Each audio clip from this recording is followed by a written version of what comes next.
to happy, and happy's where you're supposed to, and happy's where you're supposed to. Happy's where, happy's where, happy's where.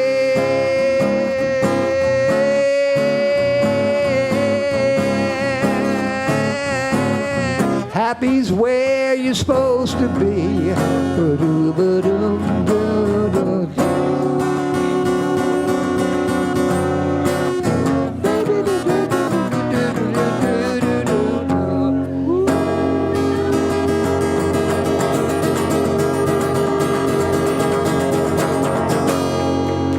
Thank you. That's a tune by Buzzy Linhart, a friend of mine. And my name is Dove, D-O-V-E, so you don't think it was Doug. And here he is, your host and mine, Chino Rothforge. Ladies and gentlemen, keep it going for Dove, your opening entertainment tonight. He was doing comedy with us for a while. He used to close out the show, but I think I like him better in this position doing the opening for us with the music. What do you guys think? You like the opening grooves? One more time for Dove. He's got his guitar case out. If you drop a 5 in there, he'll moonwalk. I've seen it. It's incredible. Welcome to the Comedy Simulator, guys. You guys ready to start the show? You guys ready for some comedy? Is that what we're feeling? A couple people apprehensive. Here, let me fix the speaker real quick. The Comedy Simulator happens every Monday here at Paia Bay Coffee and Bar. Who is here for the Comedy Simulator specifically? Who is not here for the Comedy Simulator specifically? Okay, that's a good sign, because that can get a little rough if you're getting surprise comedy. Wonderful, I'm glad you guys are ready for it. This is Maui's most interactive comedy show. We have a theme every week. Sometimes it's heckling, where we let the audience heckle. Not tonight. Sometimes it's crowd work. Tonight's theme is storytelling jokes. So you're gonna hear all the comics tonight tell jokes that are in long-form story format. We have a lot of comics on the list tonight, so we are shortening the list to 4-minute sets tonight. So we're keeping it a little bit tighter. Comics, give us your best 4. Hey, and you know what? If you don't hit the 4-minute spot, don't be afraid to dig out early. That makes you so cool. We would love to see that. Let's see, what else? Audience member of the night, you get a free bottle of High Spice hot sauce. That's right. Every week we deem an audience member the audience member of the night. To qualify, you have to be here when it starts, and you have to be here when it ends. And that's the only qualifier. If you're a good audience member beyond that, that's what earns you this sauce. This week's sauce, the gochujang furikake. Korean flavors, the gochujang pepper mixed with Japanese furikake, a little bit of soju in there, which is like a sake, a Korean sake. Scorpion pepper, just a little bit, just enough to hurt you. Audience member of the night is going to get this. Comedian of the night, you will be exalted and rewarded in the cheers of your peers. That's how that works. We don't have a cash prize for you yet. We will get those back one day. This show is also being live streamed currently. Notice how there's a comment section being broadcast. We are currently streaming live on our YouTube at Comedy Simulator. If you want to join into the randomness that is our comment section, go ahead and subscribe to us on YouTube, and you can talk directly to the people on stage. That's how that works. We do get a lot of viewers, and some of them are pretty mean. So we're just going to keep that up for your convenience. If the comedians want to address it, they can. They don't have to. The sauce is amazing. Hey, thanks, Dan Coma. Appreciate you. One of our longtime viewers right there. Appreciate you, big dog. Tonight's theme is storytelling. I went over that. Is there anything else to say? Are we ready to go? Are you guys ready to begin the simulation? Well, let's do it. You guys ready?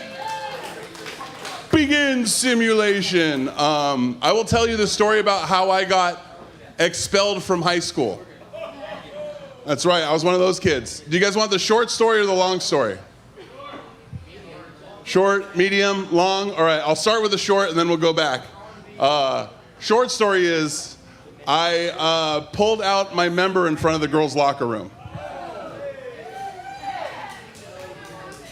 All right, I know what I already heard somebody say, it sounds like 2 short stories to me. I don't want to hear it, all right? All right, I don't want to hear it. I'll tell you the long story justifies the short story. I was pantsed in PE, boxers and all, in front of a young lady while I was in sport mode, guys. You know what I'm talking about? Some of you don't understand. The mail package is not always summer below the border. You understand? It has many different looks, right? There's sport mode, where everything's more streamlined and compact. You know, it's to avoid damage.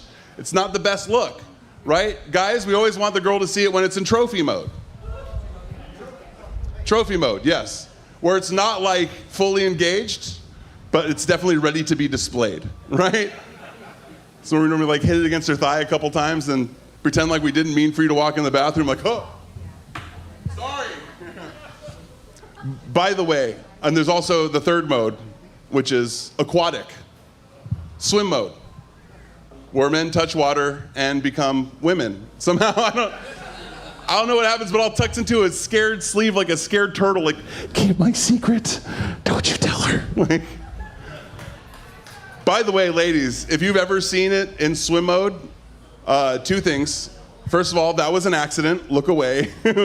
We did not mean for that to happen. Second of all, if he's letting you look at it for more than a second, that means he loves you. That is a real instance right there. It's a very intimidating thing. So this girl saw me in sport mode when I was 15 and told the entire school that I had a small situation. And like sophomore year, that's devastating, right? That ruins your reputation. I didn't have a date to Sadie Hawkins because of this, you know what I mean? So I was like, I know what I have to do. I have to show her trophy mode.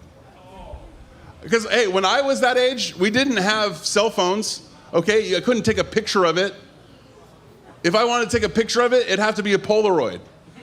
And we all know that a Polaroid of that young of one is not a dick pic. That's a felony, right? That's evidence. If you got a Polaroid of that, that should be in a locker somewhere. That's not okay. So I got all my courage up. I stood in front of the girls' locker room. I got myself ready. And then when she came out the door, I panicked. I didn't know what to say. He's like, you gotta say something. I can't just pull it out in silence. It's not Prince. It doesn't have that staying power. Just like, dearly beloved. Like, I can't do that, right? It's not. So she starts coming out, and I just say the first thing that comes to my mind was like, does this look little to you? You know, nothing weird. And I did, and she saw it, and her friend saw it, and my PE teacher saw it. She was a woman coming out of the girls' locker room as well, and she was very mad, as you can imagine. She was very mad. She didn't even look at my face. She just looked at it and just went, the Forge, principal's office. Which I don't know how she identified me from that. She must have seen the Polaroid. Anyways, I'm in the principal's office. Nobody will talk to me until my mom shows up. And they're like, tell your mother what you did. And I was like, well, I mean, this guy pants me, like, tell your mother what you did. Well, I got bullied for, tell your mother what you did. I pulled out my penis in front of the girls' locker room. And my mom goes, okay, can I hear the rest of the story, please? And I tell her the entire thing. And at the end, she goes, well, that sounds like a perfectly good reason to pull out your penis, right? I'm like, come on. I still got expelled. There is no happy ending to that story. That is the end of the story. But at least you know that only your mom gives a shit about you. All right, you guys ready to start the show? Let's do it. Coming up first to the mic, hosts the Tuesday night shows over in Kihei. If you don't get enough open mic comedy tonight, you can see him Tuesday nights over in Kihei. Give it up for Mr. Morgan Tmasian.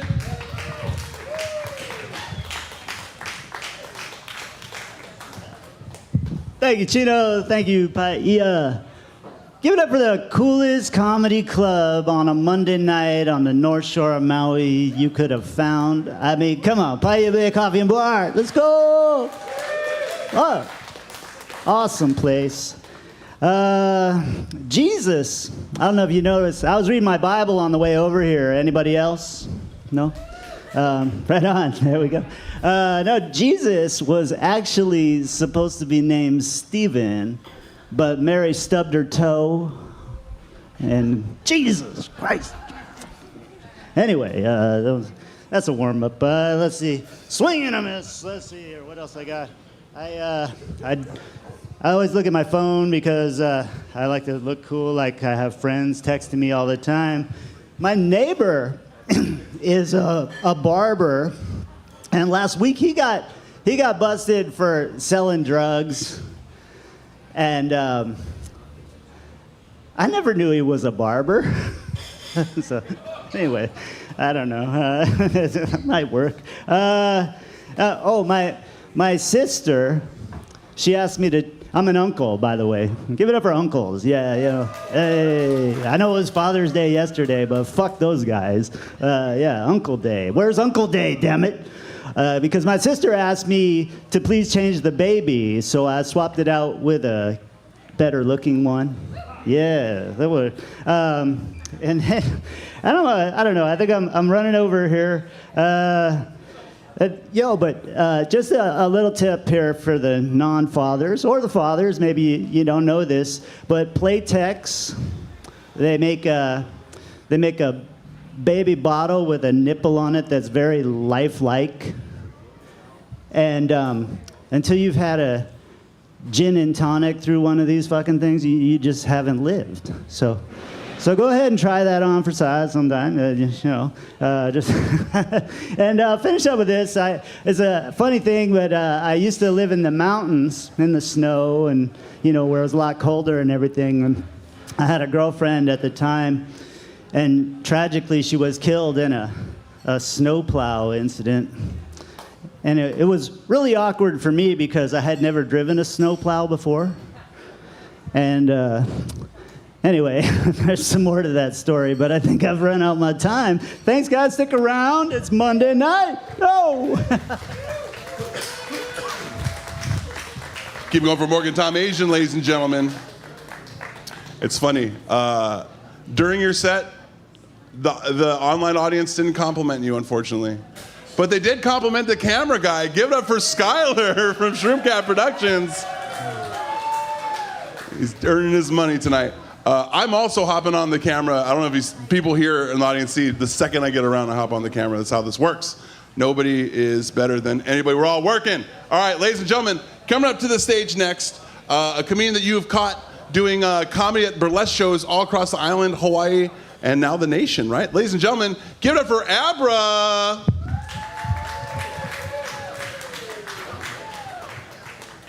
Hello, everyone. I'm Abra. Give it up for Chino. Yes. And his amazing camera skills. Chino, I see what you're doing. You're just stroking that, long black... Did you guys see this? Skills, he says. He should be paid more. Hi, everyone. I'm Abra. I'm sorry, I came late from dinner. Do I have any sperm in my teeth? I got a chuckle.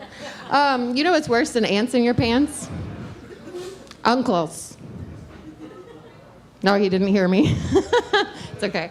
I'm going to talk a little bit about adopting my dog from the Maui Humane Society. I know this sounds really thrilling, but it's an important cause, people. Adopt all the animals from the Humane Society. Anyway, I got my dog because there was a creeper in Haiku, and I thought an 85-pound pit bull might deter someone coming in my window, right? Yes, you can smile and nod. I'll talk faster. Okay, so I go to the Humane Society, and I get this dog, and I take him home, and he comes with pills. And I was like, what are these pills for, lady? Is he diabetic or something? And she said, no, they're sedation pills. We sedate all the dogs at the Humane Society. He takes 2 a day. And I was like, lady, I could have a boyfriend if I sedated him. That's cheating, right? So I kept the pills. I took the dog off him right away because I want to make sure he's not going to eat my kitty. An actual kitty, unrelated to dating. Although, you got to explain that to my dog. He's really into bestiality, although I'm not. I'm really not, and he pressures me all the time. That's unrelated. Okay, so going back to adopting my dog from the Humane Society. 10 days. You get 10 days to fall in love with your dog. I say, I'm in love with my dog. I want to keep him. They say, cool. He's scheduled for pupus surgery. He has skin cancer on his pupus. And I'm like, what the hell's a pupus? Does anybody know what a pupus is? It is a dog penis. And I was like, what? So in my past life, my dog's just balls out in the sun all day long, and now you're gonna take the skin cancer off? Cool, let's do it, sign me up. So she takes the skin cancer off my dog. He comes home with a giant cone on his head, and then I get a call. The former owners want their dog back.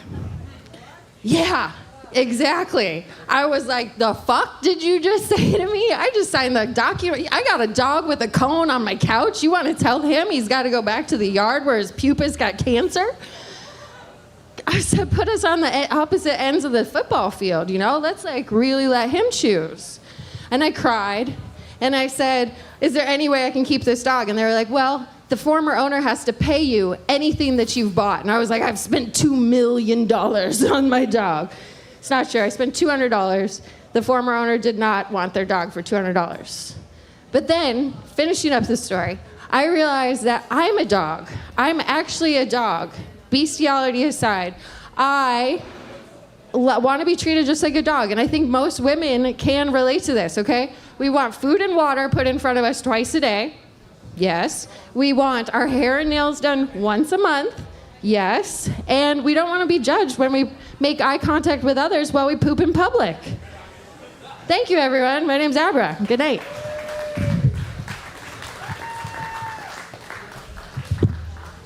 Abra, ladies and gentlemen, wanting the treatment of a dog but not sticking her nose in any crotches. You see how that works?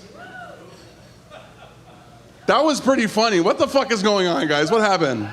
What happened here? Did we forget this is... No, don't clap. That's not what... That's not what I want. No, you guys are doing great. I'm going to do a quick shout out to the online audience real quick, if you don't mind a little commercial. Ladies and gentlemen, thank you for tuning in to the Comedy Simulator happening on YouTube. Please subscribe. We are 120 subscribers away from monetizing. We're about to make money off people being mean to us. How's that sound, huh? You guys can help us out. Follow us on our YouTube at Comedy Simulator. Thank you guys for watching. Big shout out to who's up there right now. We got Mr. Funkadelic, dude. He's been commenting for months. Allison, welcome back, guys. Appreciate you guys. All right, coming up next to the stage. Who do I have on? Oh, that's right, ladies and gentlemen. In perfect time for soccer. If you're in the World Cup, you got a professional soccer player coming up to the stage. Give it up for Mr. Ed the Dread.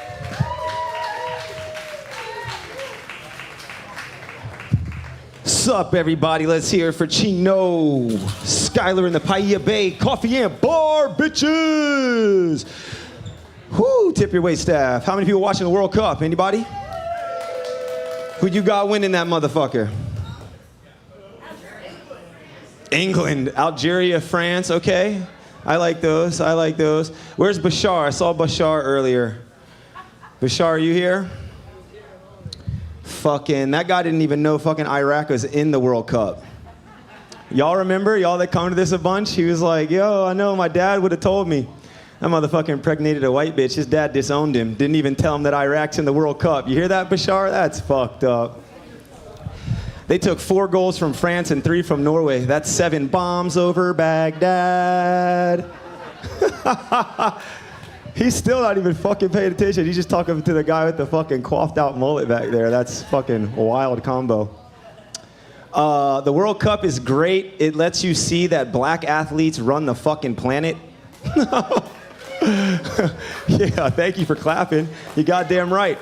If you watch the fucking Senegal-France game, you would think, on paper, you were gonna see a bunch of fucking Napoleon-looking dudes, against a whole bunch of brute Africans. Actually, it was just a whole bunch of brute Africans. There was 3 white people on the field. 2 of them were refs. That shit was fucked up. Japan's got a black dude. Anybody seen that? No? Fuck, are y'all actually watching? Or are you just watching the fucking comments? Japan's got a black dude. He's the goalie.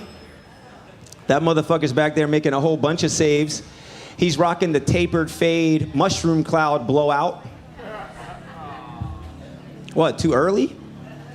The fuck, that shit was a long time ago, my boy. Plus he black Japanese, we don't know if that counts. I think that dude was born in America. You see how fucking racist Americans are? The one black dude that scored for our team, he was like English. His parents were on vacation and born in America. Motherfuckers are like, what's up with his birthright citizenship? Fuck that guy. It's like, he has the most goals we've ever fucking scored, and the only reason we're making it out of this group, and all these fucking white fuckers are still pissed at him. It's a bunch of bullshit. So we're supposed to tell stories or something, huh? I don't know. Do I have any fucking stories? You want to hear a story about soccer? You want to hear a story about me? Or you want to hear a story about, I don't know, my homie losing his virginity? Okay. I literally had no clue what to tell, so I was just thinking of 3 things at the top of my head. So this is actually a really good one. This is a previous friend of mine who actually hates soccer, so fuck him. He always said that soccer's real easy. All y'all do is kick a ball. He played football his whole life, and then one day he joined a kickball league and whiffed it at the plate. The motherfucking county photographer's got a picture of it, and then I got that shit tattooed on my ankle. He had a knee brace on and everything too, embarrassing as fuck. So whatever, when we were kids, it was a contest, you know, pretty much ego between dudes. So I ended up having a girlfriend that was 18 when I was 15, so I had sex before he did. He was really pissed about it. So he was always looking for a chick to fuck. So this one day, we're parked outside of a 7-Eleven, and I see a woman who looks like what a hooker looked like in music videos, because I grew up in the suburbs and hadn't ever seen an actual hooker. So I'm like, yo, man, I bet you if you ask that chick, she'd be ready to fuck. He's like, oh, I don't know. So I'm like, hey, you. She actually came over. I was like, this is a fucking telltale sign. I'm like, shorty, what you up to this evening? She's like, well, nothing. What are you all up to? I'm like, nothing unless you're trying to fuck. She was like, I just got done about 20 minutes ago, but I could go again. I was like, take my boy's number. So they exchanged numbers. He calls her up a few days later and picks her up from the mall, takes her to an elementary school parking lot. Actually takes her and her sister to an elementary school parking lot. The sister's like 10. So he drops his sister off at the playground, and then the pigs catch him fucking the older sister in the car in the lot. True story, I know. It's like, that's not even not even funny. It's not even like really a punchline, but the pigs took pictures of him, and he was banned from that city for about 10 years. And I asked him if he used a condom or not, and he never even answered. So I would just imagine that he fucked that chick raw on the first fuck, baby. And that's my time, everybody. I'm Ed the Dread. You can find me on all social media platforms and all streaming music platforms. Ed the Dread, ladies and gentlemen. Give it up for him.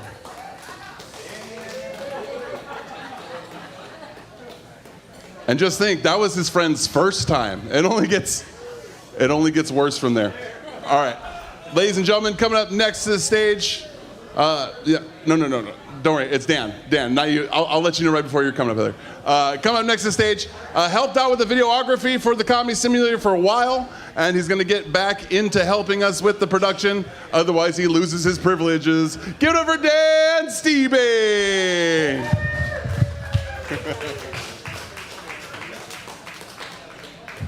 All right, let's hear it for minimal privileges. All right, working for free. It's great to be a volunteer. Oh, look at all you people. Let me take this in. All right, sorry for your child being here. This is kind of on you. It's gonna get worse. Yep, you should start crying now. Yep, it's all good. We love you guys. Where are you guys visiting? No, where you guys live? Yeah, it's a big island. Where part? Where?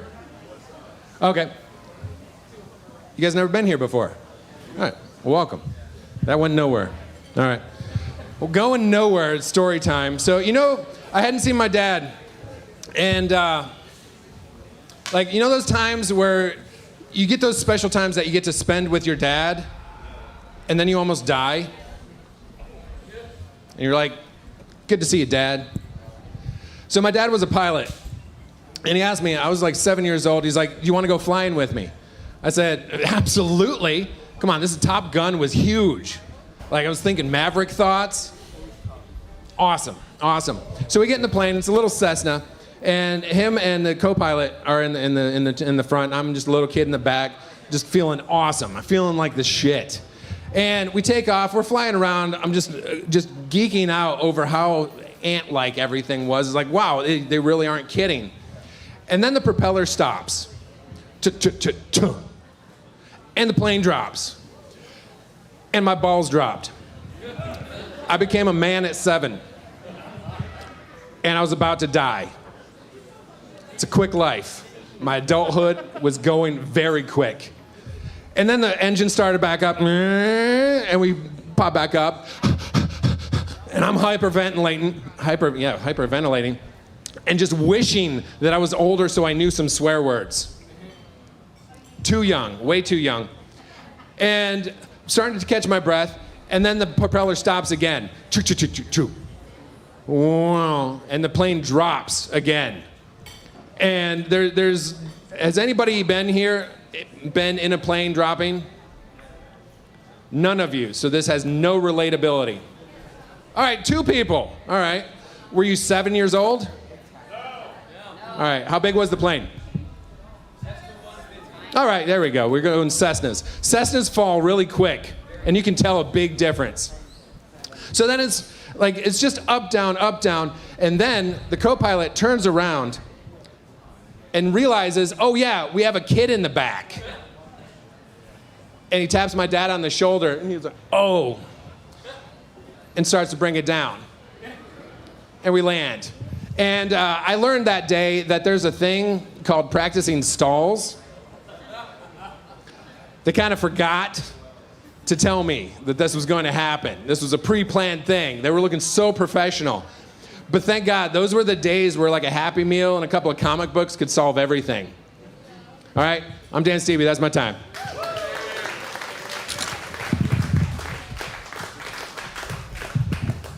Dan Steeby, ladies and gentlemen, give it up for him. I actually don't share with people on airplanes that I get fear when I fly. I don't like flying very much.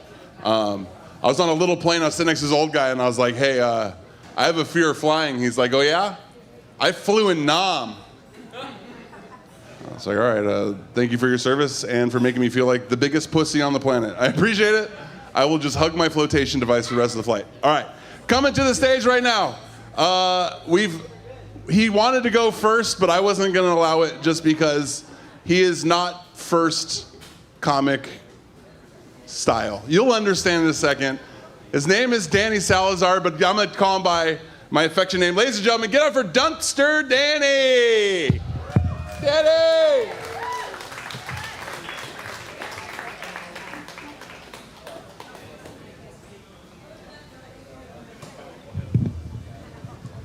How we doing tonight? My name is Danny, and it is good to be back. So about 5 years ago, I wrote a short story about a schizophrenia murderer who enjoys fucking penguins.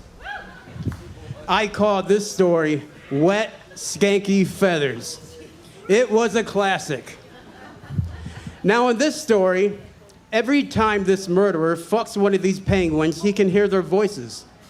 Why are you doing this, sir? Wouldn't you rather fuck a drug addict bitch instead? So the murderer decides to take this advice from the penguin. And he goes out and he fucks himself a bunch of drug addict bitches. But what he didn't know is after he fucked all these penguins, he caught a disease called malaria. And then he passed on this disease, malaria, onto every single drug addict bitch he fucked. And so, at the end, out of revenge, all these drug addict women eventually find him, seduce him, kill him, and then they store his dead body in a deep freezer just so they can fuck his corpse for later on. Now, this particular story you won't find at your local library, but I'm definitely pushing for better marketing. So lately, I've been thinking, I want to do a comedy show at an old folks retirement home. I really feel some of these old timers out there would really love my jokes. Now you got to understand, a lot of these old timers, they came up from some like very racist times, right? So they're gonna love their racist jokes. So when you do a show out there, you gotta come out hard with racist jokes so you can get the good feeling of the crowd. Now right away, if I did a show out there, I already know right in the front row there's gonna be a nagging wife bitching at her husband. I don't believe they allowed this piece of shit to do a comedy show. He's very racist and extremely offensive. Nah, shut up, bitch. Give the poor bastard a chance, will ya? He's just bringing home the good old days. How many guys in here would fuck an Amish woman? Like an Amish woman, you know, A-M-I-S-H, Amish. I would fuck an Amish woman. Hell, I would probably marry one too. But in order to marry an Amish woman, you gotta know how to speak to her father. And that's not gonna be easy. Speaking to an Amish woman's father is gonna be like the most difficult father you ever talked to. You just can't go up there and say, oh, I'm going to love your daughter forever, water, water, water. He's not trying to hear that fucking romantic shit. There's only one person who knows how to talk to an Amish person's father, and that's me. And I'm going to show you guys how to do this, just in case you guys ever want to marry an Amish woman one day, then you'll know. Okay? You got yourself a fine-looking daughter there, sir. What's her name again? Her name is Ellie Mae. She comes from the same breed as her mama. I'm gonna need myself a fine-looking woman to do some work around my house. Now, I got some chickens that need to be fed. I got cows that need to be milked. By the time I'm done with your daughter, sir, she's gonna be stronger than a mule and cheaper than a $5 hooker. Now, I don't take no sassing now. Your daughter don't be sassing me back, does she? My daughter, Ellie Mae, does not sass back. She was brought up by a respectful family.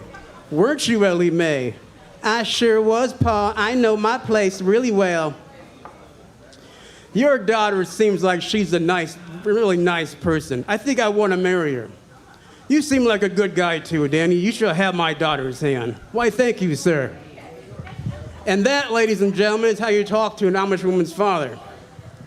Thank you, folks. That's all I got. Hey, no, Dumpster Danny Salazar, ladies and gentlemen. He does not make me nervous to fly because I know he is on a no-fly list. That's comforting. Not. The chat is calling you Penguin Danny. They think that you're the penguin from your own story. That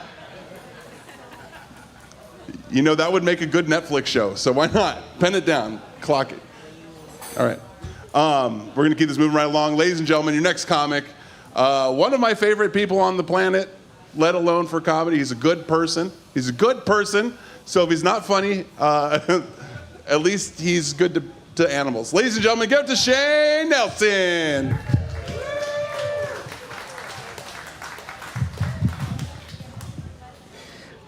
Chuck, shut up. Honestly, after Danny, it's not hard to be good to animals, right? Lowered the bar a little bit with the penguin fucking. Like, this next guy does not have sex with penguins, which I don't. My name is Shane Nelson, and this is my story for you folks. This is a true story that has only ever been told to a small jury of my peers. 5 years ago, I was arrested in Fargo, North Dakota. It was a winter night. The ground was covered in snow. There was a full moon. It was 1 a.m. And if you've ever been in a snow-covered area during a full moon, you know that the moon's light hits the snow and it bounces into the air. So even though it was 1 a.m, you can make the argument that it's okay to drive with your headlights off. And that's what I did. I got pulled over in downtown Fargo. The cop walked up to my window, and for reasons of perjury, I'm going to tell the story exactly how I told it under oath. The cop knocked on my window. I rolled it down. He's like, "Excuse me, sir. How many beers have you had tonight?" And I said, 2 beers. And he's like, "Okay, and why are your eyes so red?" And I was like, "I smoked marijuana 8 hours ago." Did they believe me? Shut up with your weather talk. Fuck you, zebra casket. I hope you die or you're already dead, dude. Lasagna says true. Shane's very high and cool. All right. I am too high for this, maybe. So eventually I had to get out of the car. I had to do a field sobriety test. And for the first test, they did the light, where you're supposed to like not move your head and watch the light with your eyes. And I was just staring straight ahead using my periffs. And he's like, "That's not going to work. We need you to do heel to toe, 5 steps, turn around, heel to toe back." And at this point, I'm thinking things aren't going good. I need to make these guys laugh, right? Like, cops, they have such hard jobs. They need a good laugh. These guys need a good chuckle. So for my sobriety test, heel to toe, I did 5 steps. And then when I turned around, I did the classic cowboy lasso. And they immediately put my hands behind my back. They threw me against the car. They're like, "You're under arrest." What's the crime, being a cowboy? I had to fly back to North Dakota for my trial. And on the day of my trial, I was looking for my courtroom. and I see Shane Nelson written on the wall. So I walk into this room, and I'm like, excuse me, am I in the right room for the court case? And they're like, Shane Nelson's court case? And I was like, yes. And they're like, yes, have a seat.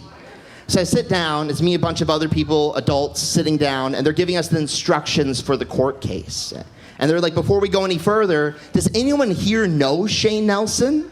And I raise my hand, and I go, of course I know him. I'm him.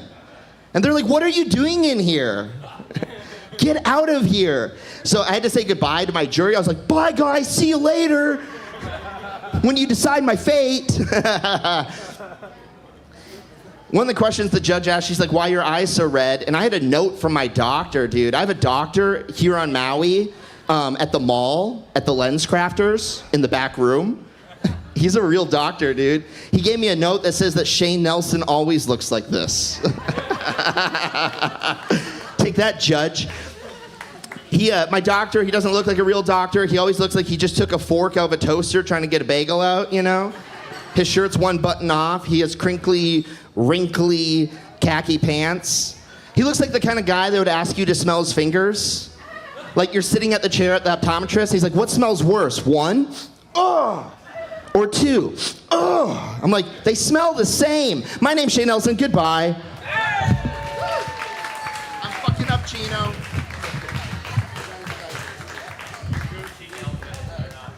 Shane Nelson, ladies and gentlemen, keep it going for him.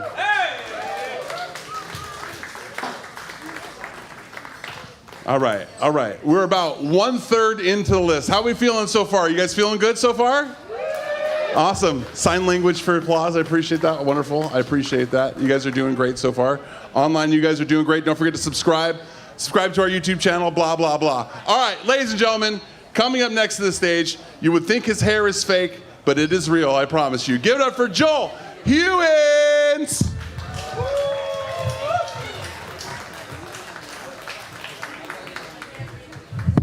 All right, everybody keep it going for our amazing host, Chino. Please, please, please. Yeah, man, story night. Yesterday was Father's Day. I figured I'd tell you guys a little story about my dad. My dad naturally was the one who taught me potty training growing up. And I was a pretty proactive kid. I didn't always remember to stop and go to the bathroom. So my dad came up with his own creative way of asking me if I needed to go. He'd be like, hey, buddy, you want to go sword fight? And then we would go find a tree, and we would, like cross streams peeing on the tree together. It was like a really wholesome moment. And what I'm getting at here, folks, is not all childhood memories of your father's penis have to be bad, okay? And if you didn't laugh at that, I strongly encourage you to go see a therapist with your dad. Happy Father's Day. I can remember around the same time in life, I actually took my last shower with my dad. And evidence of the fact that I can remember it is probably an indicator that it happened too far in life, right? But my dad is like 6'6", 280 for context, and I was like a 6-year-old kid. So I was looking up at his dick, right? And he's washing the shampoo out of his hair, his eyes are closed. And I have probably my first impulse thought I've ever had in my entire life, right? While my dad is blindfolded by the soap and water, I looked up at it and I couldn't control it. I just... Now here's the thing. My dad's a good guy, so he reacted exactly like you think he would, right? He went, oh, what the fuck? Get out! Get out! Never again, you weird little shit. Get out! Fast forward like 16 years later, right? He's teaching me to drive stick. And we come to a red light. You know what I'm saying? Yeah. There's that moment at a red light when you go into neutral, you wiggle the stick, right? So I looked at him. I didn't think he'd remember. But I go, hey, Dad. Same thing. He goes, get the fuck out. You weird little fuck. Get out. He left me at that red light. It was true love right there. It was true love. This is kind of an interesting story. I have a wonderful girlfriend. Thank you. And it was pretty entertaining the other day watching her try to introduce her cat to the new cat door. It was like reminiscent of like a doula trying to help somebody in a water birth. she kept picking up her cat and like pushing him through the door. And she's like, push, buddy, you can do it. You can do it. You can do it. You can do it. Do it. Get the fuck in there. But yeah, it was. That was the moment I knew. I was like, wow, she's definitely gonna be the mother of my children, right there. The demonic voice is what sold it. Speaking of kids, I already got one. All right, fuck you, man. The fuck is your problem? No, I got a daughter. She'll be 6 in September, and she can't pronounce the word comedian. So I got a call from her teacher the other day. She's been going around to all of her friends and teachers at school, and she's been telling all of them that her daddy is a silly man. Isn't that the sweetest thing you've ever heard? See, here's where it backfired on me, though. I also told her that lesbians are men with long hair. So she's also been going around to all of her friends at school and saying that her father is a lesbian. But we're working all that out, you know? Anyway, this has been phenomenal. Thank you so much for being a great crowd. My name's Joel Huitt. That's my time. Joel Huitt, ladies and gentlemen. Keep it going for him. Regaling us with tales of his father. Happy belated Father's Day to all the fathers out there, by the way. Give it up for the daddies. Boo! Did I hear boos? That was a feminine voice. What's up? No, just joking. No, I have a dead dad. Anybody else part of the Dead Dad Club? Dead Dad Club. Dead Dad Club. Dead Dad Club. Yeah, anybody not chanting? You feel left out? That's how we felt yesterday on Father's Day. Yeah. Call us. Nah. You know, everybody will join the Dead Dad Club eventually. Unless you don't. And your dad joins the Dead Kid Club. Much sadder club. Nobody chants there. I never got to smoke weed with my dad, but I did find his pipe after he passed. And I was like, maybe if I smoke my weed out of my dad's pipe, it'll be like we smoked weed together. I got more stoned than I've ever been in my life. Because I just smoked weed out of my dad's crack pipe. Whoops. He didn't label that shit. All right. We're going to keep this going right along. Ladies and gentlemen, your next comic, I affectionately call him the Musabi of comedy. He's one of my favorites. Give it up for Mr. Chuck Thompson! Yeah! Chino! Boop-a-doop-a-doop-boop-boop. Boop. Aloha, everybody. How are we doing tonight? Are we doing so good? I am also doing so good. Thanks for asking. Give it up for Chino. Give it up for the other comedians. Give it up for the last comedian. You can catch his haircut on Women of Wrestling. I love Joel. He's doing a great job. My name is Chuck Sauce. I have been hit by my mom's driving 4 times. That's right. I have gotten run over by my mom 3 times and then hit by her in a 7-Eleven once. My wife is 10 years older than me, and I'm really into big areolas, and we're not going to dive into what's going on there.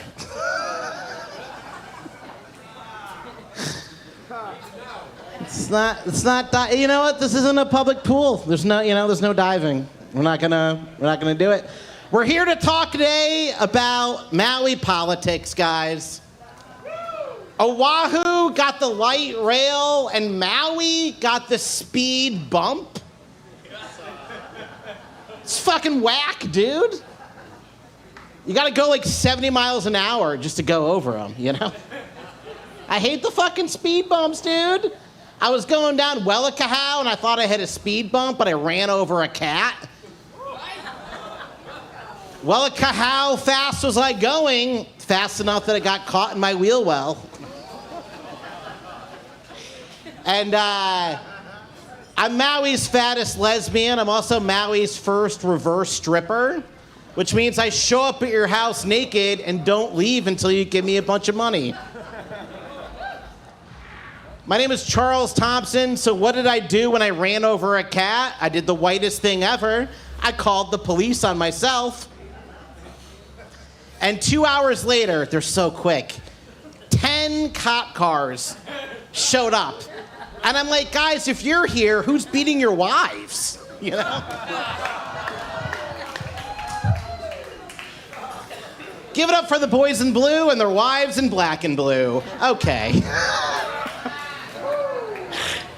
And, you know, it's crazy, because, like, as a lesbian, I'm used to crushing pussy, but... I can tell. They don't call me Chucky Pie Hands for nothing. But so, like, I called the police on myself. It happens all the time when you look like me. You're just calling the police on yourselves. And the police show up, and they pull out their baton, and they dig the little calico out of my wheel well, out of my little Subaru, right? And they look at the cat, and they're like, Charles, it's feral. You don't need to call the cops if it's feral. And then they just, like, spanked my butt and went on my way. And I drive a 1999 Subaru Impreza. I know it don't impress me much either. And my windshields are a lot like my kidneys. I have 2 of them, but only one of them works.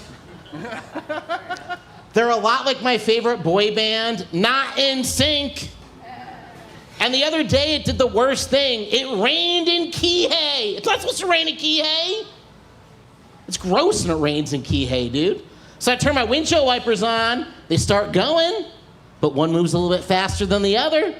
And the one in front of me just stops moving altogether. And I've never gotten my car washed, so I literally can't see through the windshield wiper. But I grew up, I'm a product of the 90s. I grew up with Ace Ventura. I'm gonna do what Ace Ventura did, right? I'm gonna stick my head out the window, right? I got this shit. Except I'm 5'1" and a quarter, and I drive a 5-speed. So I don't have this shit. And so I'm sticking my head out the window, my life is stuck in second gear, and I run over a homeless person, right? Oh, I hit his cross, and it sends him into the road. And then the self-driving car behind me just plows over him, you know? And so I call the cops again, and the same cop shows up, and he's like, Charles, why did you call me? This one's feral. I'm kidding. Chuck Sauce, Chuck Thompson, ladies and gentlemen. You know, I always feel like you could tell by how someone says crushing pussy whether or not they crush pussy. I don't know if Chuck crushes pussy. He definitely squishes pussy, that's for sure. I can see Chuck squishing pussy well. All right, ladies and gentlemen, this next comic might crush pussy. Give it up for Mr. Jackson, Babine.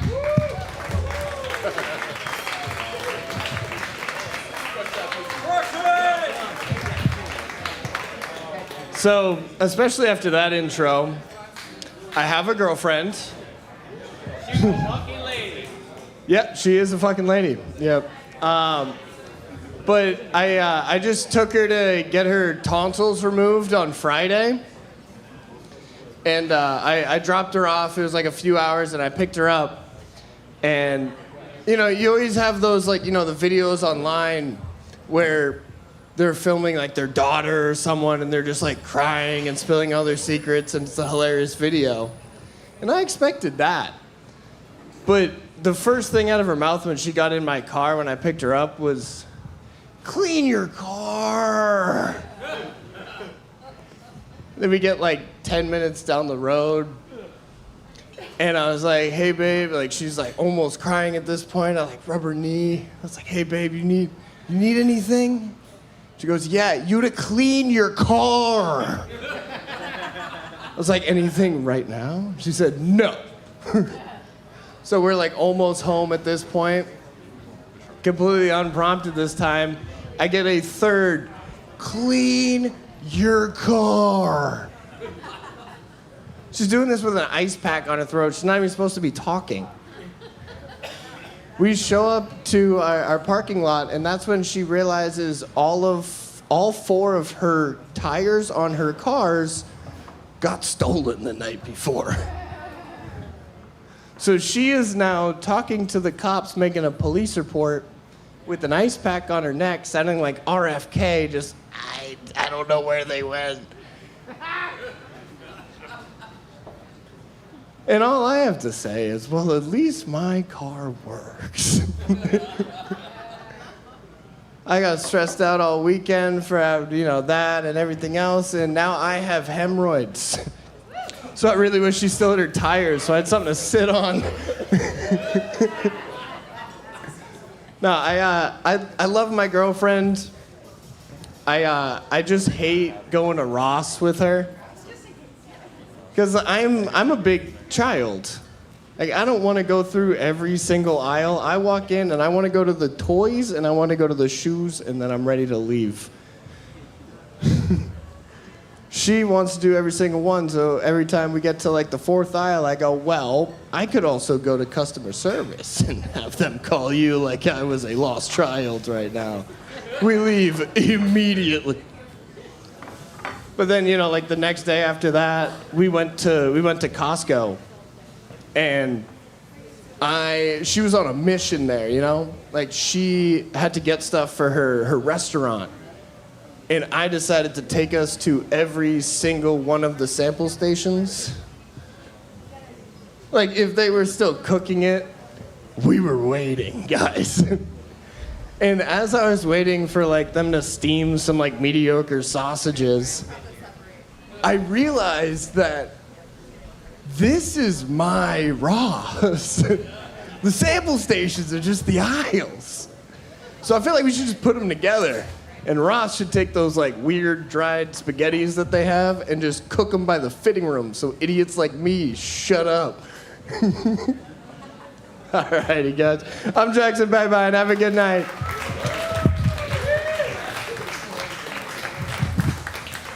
Still shopping in the toy section. It's Jackson Babine. Did you mean that? You still go to the toy section? Dude, I'm going to follow you into a Ross one day. Just so I can yell, he's here to meet a 13-year-old, just to see what kind of bullshit you get into. That'd be funny. A little fun, yeah. No, I'm getting this. It's a collectible. It's a collectible. Yeah, right, weirdo. You're going to be like one of those people up front of Target waiting for Pokemon cards in no time. All right. Oh, I'm sorry. Are those your uncles and nephews? Sorry about that. Those people suck. Taking joy from kids. All right. Coming to the stage next, a comedian who's been around the Maui comedy scene for quite some time. Remember when we were back at Threes? Remember when we were doing Stores with Diamonds? From the Big Island, give it up for Heather Causey!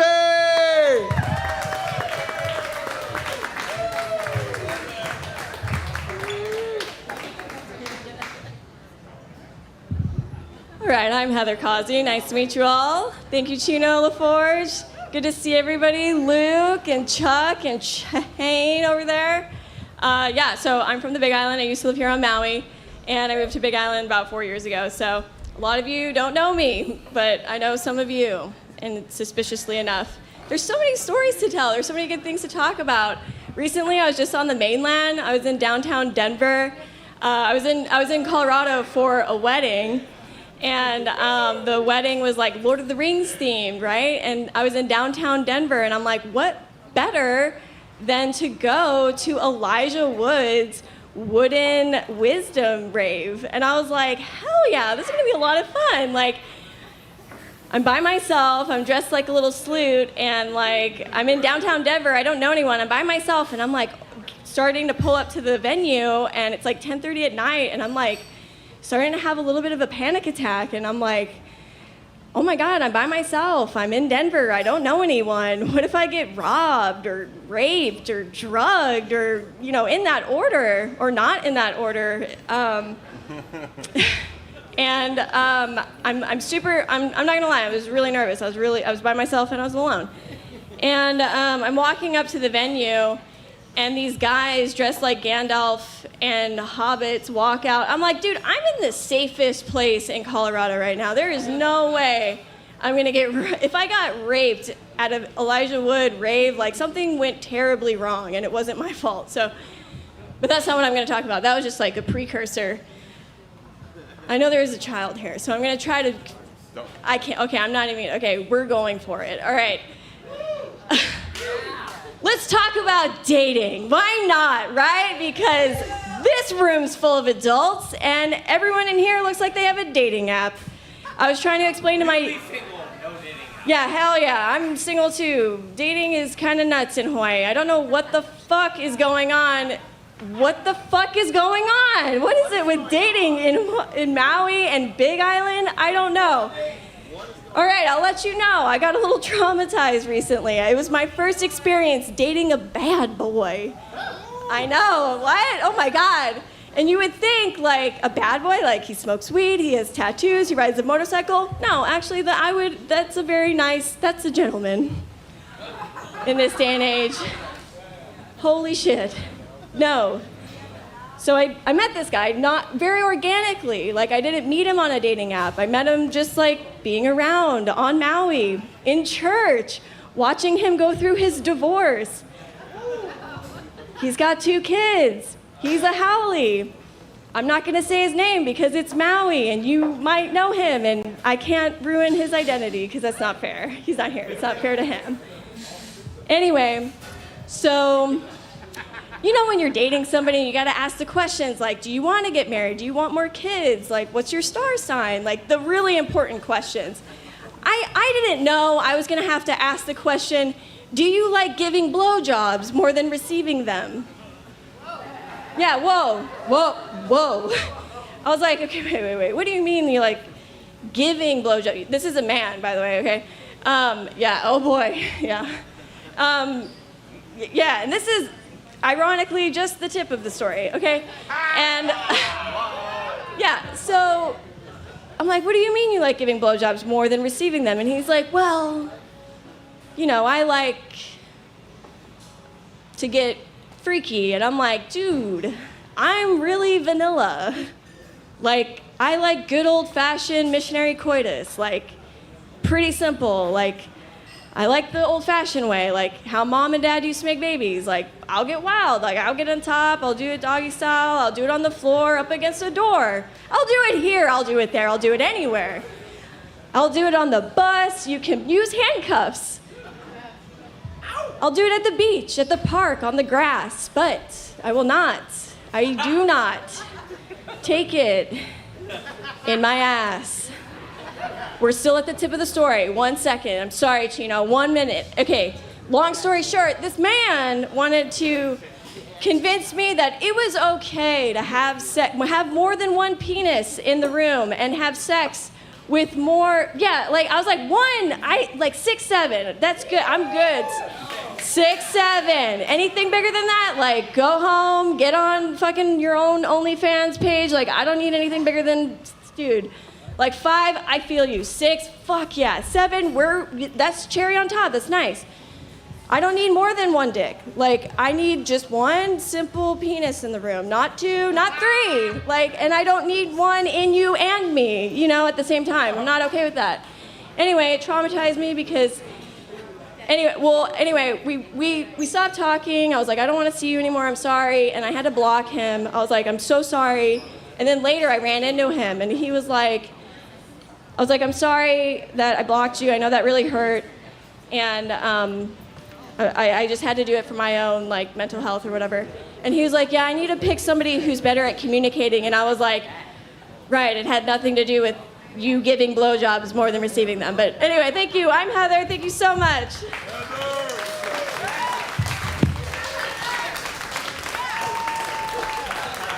If you missed her set, it's all in her Tinder bio. Make sure you check. Keep going for Heather. Yeah, I hear dating stuff, especially for people who are bi. Ivan was telling me about how some girls get scared when they find out a guy's bi. It's like, I get it. When you get into a fight, you can't both know how good dick is, right? Because if somebody pisses you off in an argument, you'd be like, oh, I can go get some good dick, right? And like, yeah, so can he. Uh-oh, game changer. Who's got the power? Nobody knows. All right, ladies and gentlemen, coming up next to the stage, I don't think you have to worry about this comic being bisexual, because I think one of his family members might have killed him for it. Give her Bashar!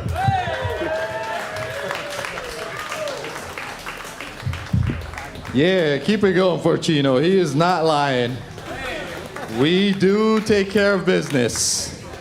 No. I have been getting lots of weird text messages asking me about my political stance on things, which is kind of weird. And this is true. I got a text asking me, what do you think about Iran's nuclear program? It's a text. And I just text back, big fan, what about you? Right? I think they just blocked me. I didn't hear anything back after that. I am from Iraq. Here's a story about me being a little Iraqi kid. This is also a true story. I must have been like 13 or 14 years old. The war just happened. People here call it, what do we call it here? Americans call it Operation Iraqi Freedom. Yes, sir. This motherfucker was in it. We call it invasion. You guys invaded our land. That's what we call it. But I remember when it first happened, right? And just imagine there's no cops, there's no governing power anywhere, and everybody was stealing shit all over the place, right? And I'm looking at my neighbors.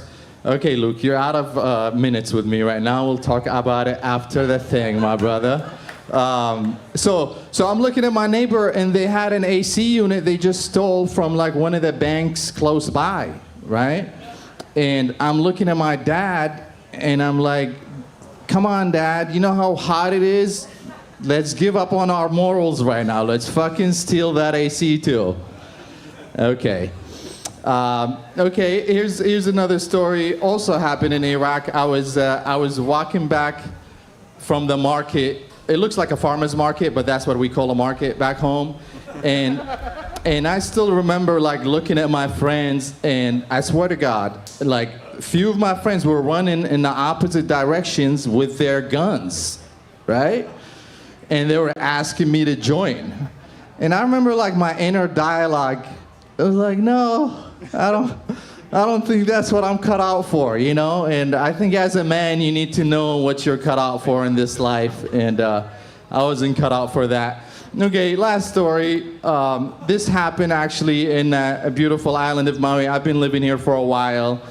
I was a little bit more wild. I'm a lot more tamed now. It happened, this story started at 1 a.m. With a text message asking me, are you up? And if you were the triangle at that time, of course you were up, which where I was. So the girl asked me to come and check her out, and I must have flew down the highway. According to the officer, I was going 80 miles per hour. Okay? Had to go and see the judge, and they asked me if I wanted to do 32 hours of community service or a weekend in jail, right? And I thought it was so much cooler to go to jail, right? So here I am in prison. I get checked out. I knew I fucked up when dude was like, okay, time to change, and I was like, where's the fitting room? He's like, no, bro, you're changing right in front of me right here, you know? And then I take my little mattress, I walk up to my spot, and I see my friend Paul that is inside the cell, and I was so happy to see Paul. But I've never been in the same room with like a bathroom with Paul. Like we're friends, but we're not that close, right? And we're having this conversation, and all of a sudden, Paul gets up and starts taking a shit, right? Now, keep in mind, Paul is my only friend in prison, okay? And he kept that eye contact strong. I was like, do you break eye contact? Right? Okay, guys, you've been very tolerant. My name is Bashar. Thank you very much. Keep it going for Bashar, ladies and gentlemen.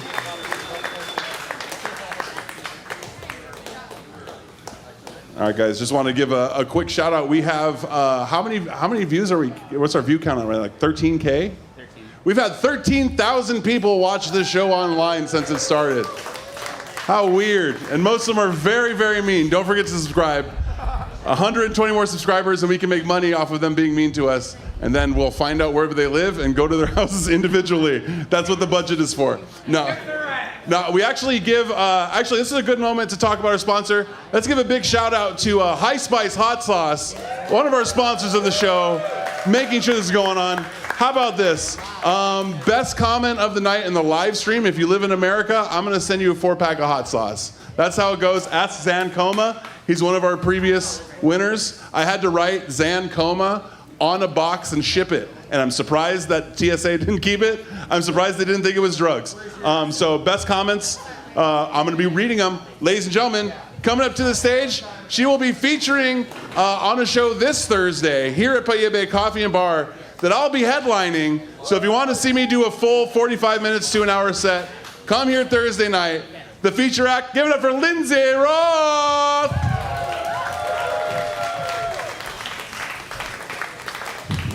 Give it up for your host, Chino.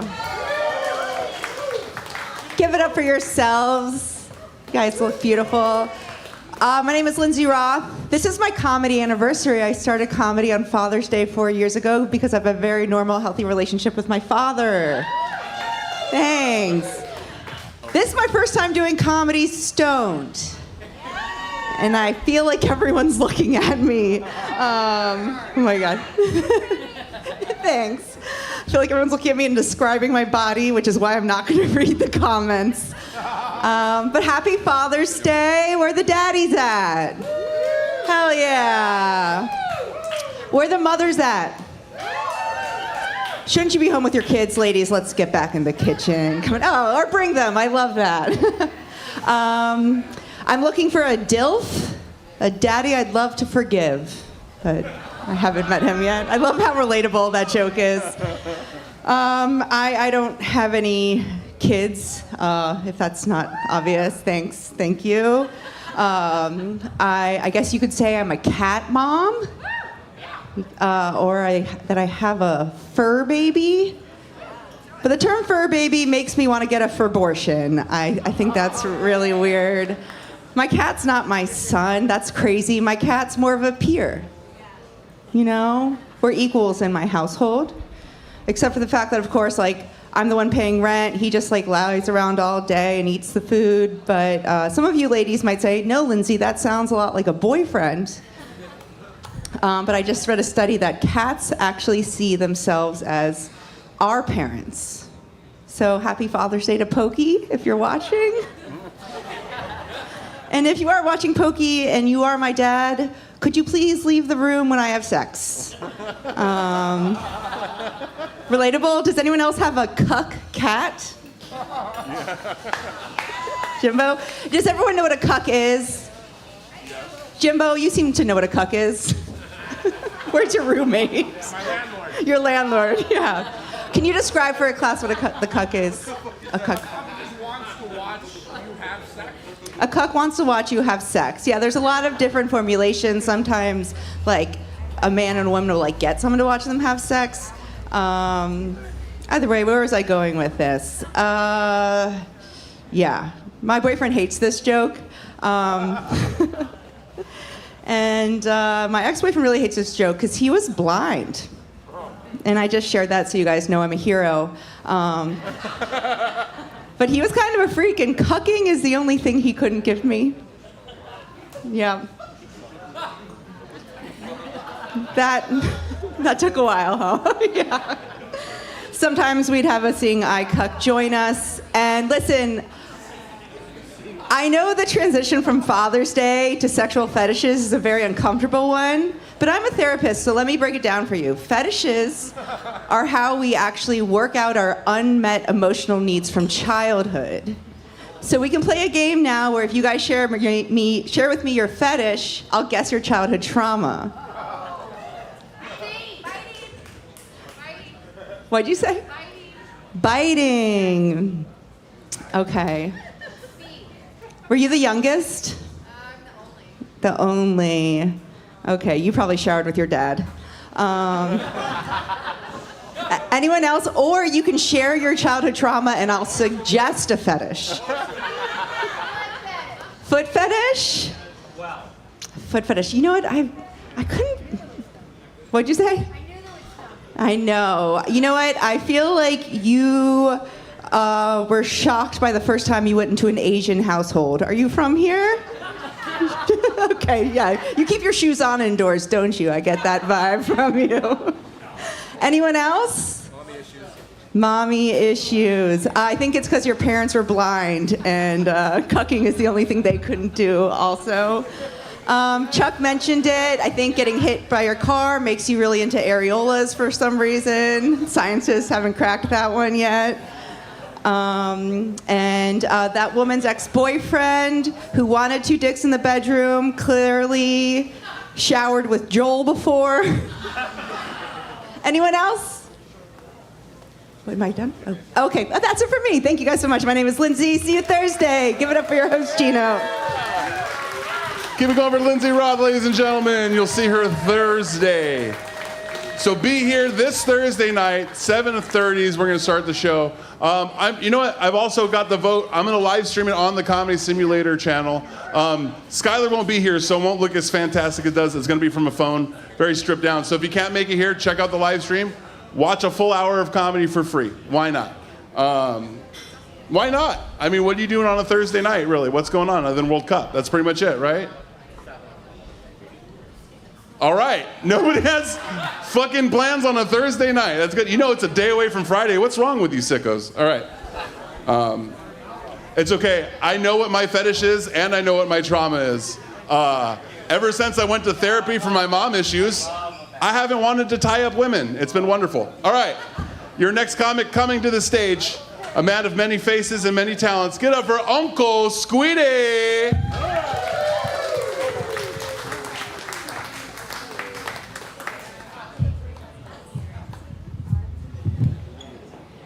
All right, how's it, everybody? Give it up for Chino and the Paia Bay Coffee and Bar and all of you guys for hanging out Monday night, listening to us say all kinds of stuff. So I was going to take a break this week, actually, but then I heard the subject was storytelling. And as we say here in Hawaii, talk story, or talking story. I was like, oh, that's right up Uncle Squiddy's trail. I better come down and talk story. That's what we do, local people. We talk story. Friends, family. You be driving down country roads, you see 2 cars in the stop right in the middle of the road. Guys hanging arm out the window, talking story with their brother. You just gotta slow down, wait for them to finish talk story, and then you go. I don't know why we need speed bumps. We get talk story. And then and then talking story is good kind of stuff. We get family get-togethers every once in a week or two, and I get one uncle, We call him Uncle, because he's my uncle. Uncle brother. But he tell me the same story every week the same stories, The first story he tell me is like, oh, boy, I went and start playing pickleball and knitting. I stay knitting. You know why? Keep the brain sharp, Every week he tell me that. Same story. Like, oh yeah, your brain is sharp, brother? But we just listen, good story, uncle. The best kind of stories, but is true stories. The truest ones is the funniest ones. I don't know if any of you guys heard this story on the news lately. I heard them on KGMB News, Chelsea Davis. But I watch them on Instagram. But you guys heard the story about the jiu-jitsu fighter? And then the off-duty officer and the baby ducks. Anybody heard that story? Oh, plenty of people heard that story, But maybe some never, so I'm going to tell you the story. So, it started with the off-duty officer's parents, the mother, and then the jiu-jitsu fighter's daughter, And the daughter was over there, and she went pick up the baby duck, And then the off-duty officer's mother told her, oh, hey girl, you better be careful.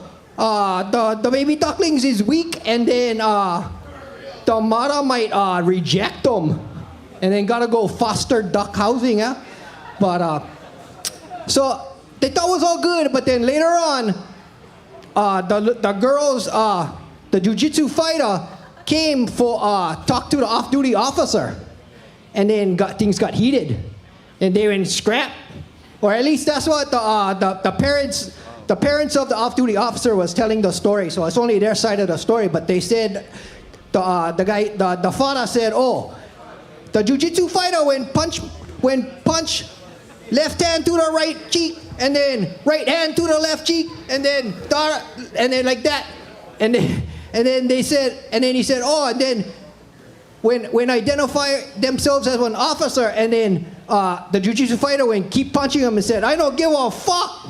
But so what you guys think about that story? Anybody get any comments? Get him. Huh? Badass bitch, yeah, it was chicks. Was one jiu-jitsu fighting chick and one chick officer. When everybody hear the story and they hear this chicks, then they start laughing, yeah? But how come it's more violent when it's men and then they laughing when it's wahines? Yeah. Yeah, I seen on Instagram plenty people was backing up the jiu-jitsu fighter. Cause was only the one side of the story. So I always get two sides to every story. But that's what I get for Talk About Talking Story today. Thank you all for listening and have a good week. Aloha. Uncle Squee, ladies and gentlemen.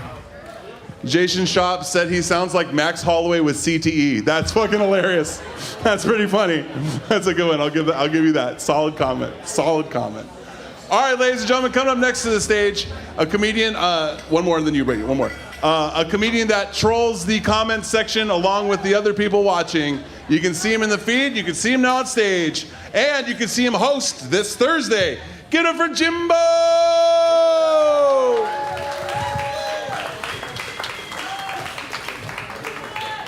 Trish threatened me to hold this up. If you know her, she's terrifying. What's up, paella, coffee, and bar, whatever it is. I don't never remember the actual order of that. And what's up to the dodgeball character here? What's going on? You're newly single? Is it because of that haircut? Terrible. Oh, no. Man, I'm really happy to be here. Like Chino said, come to the show Thursday. It's going to be some good comedy, really good comedians, not like tonight. I promise. No, I don't know. I went to the doctor recently. I went and got a physical. Anyone gotten a physical in the last 10 years? Yeah. I know you have. You are geriatric, and you have to go once a year. You might die. So I haven't gone in 10 years to a physical. I felt like it was time. Mainly because I just upped my insurance, and they paid me $50 to go. So I'm pretty poor right now. So $50 for them to ridicule me. I'll do it. So I went to the doctor, and I got all the blood work done, and he's like, hey, your blood work and everything's pretty normal, pretty healthy, and he just looks at me and he goes, but Jim, has anyone ever taught you about nutrition? And I said, no. Lay it on me, doc. And I made this 55-year-old doctor explain to a 36-year-old grown man that there's calories that go into your body, and then you burn calories. And it's a daily fight, and you have to win that fight more times than not, or you'll look like you. I learned more that day than I've learned in a long time, okay? 45 minutes later, I was like, what do you mean 9/11 was an inside job? It was wild. Me and the doctor are best friends. Yeah, she knows. She screamed, the Jews. All right, calm down. Lindsay's ancestors did not do that. Bashar's did. No, just terrible. I don't know. It's almost my birthday. I'm 4th of July, baby. Yeah, real firecracker. When you're growing up, it's hard to have a 4th of July birthday because a lot of kids, they really get depressed and they think that life's rough when they find out that Santa's not real. I know, spoiler alert, sorry.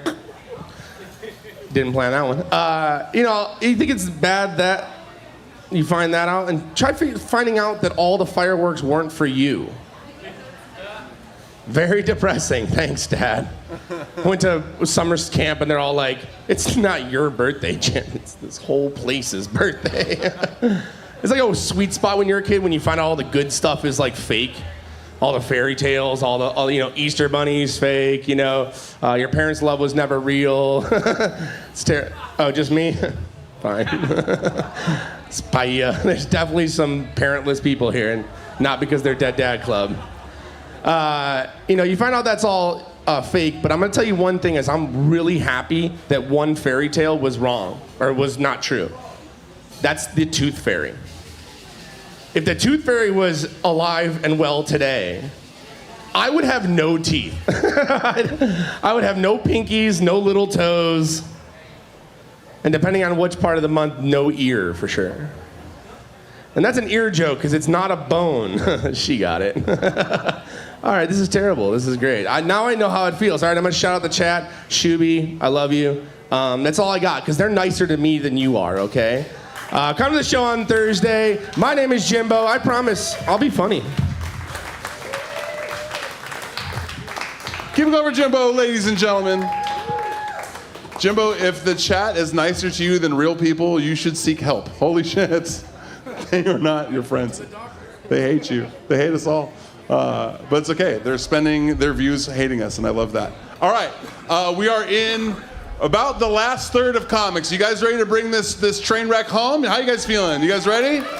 Keep it pushing right along. We're going to speed right through, and we're going to call it a night. Here we go. Ladies and gentlemen, coming up to the stage, a man of many faces, but he's going by his own tonight. Give it up for Brady! So I'm going to talk a little story about aliens, because apparently they're real. I mean, at least according to the biggest fucking liars on the planet, you know?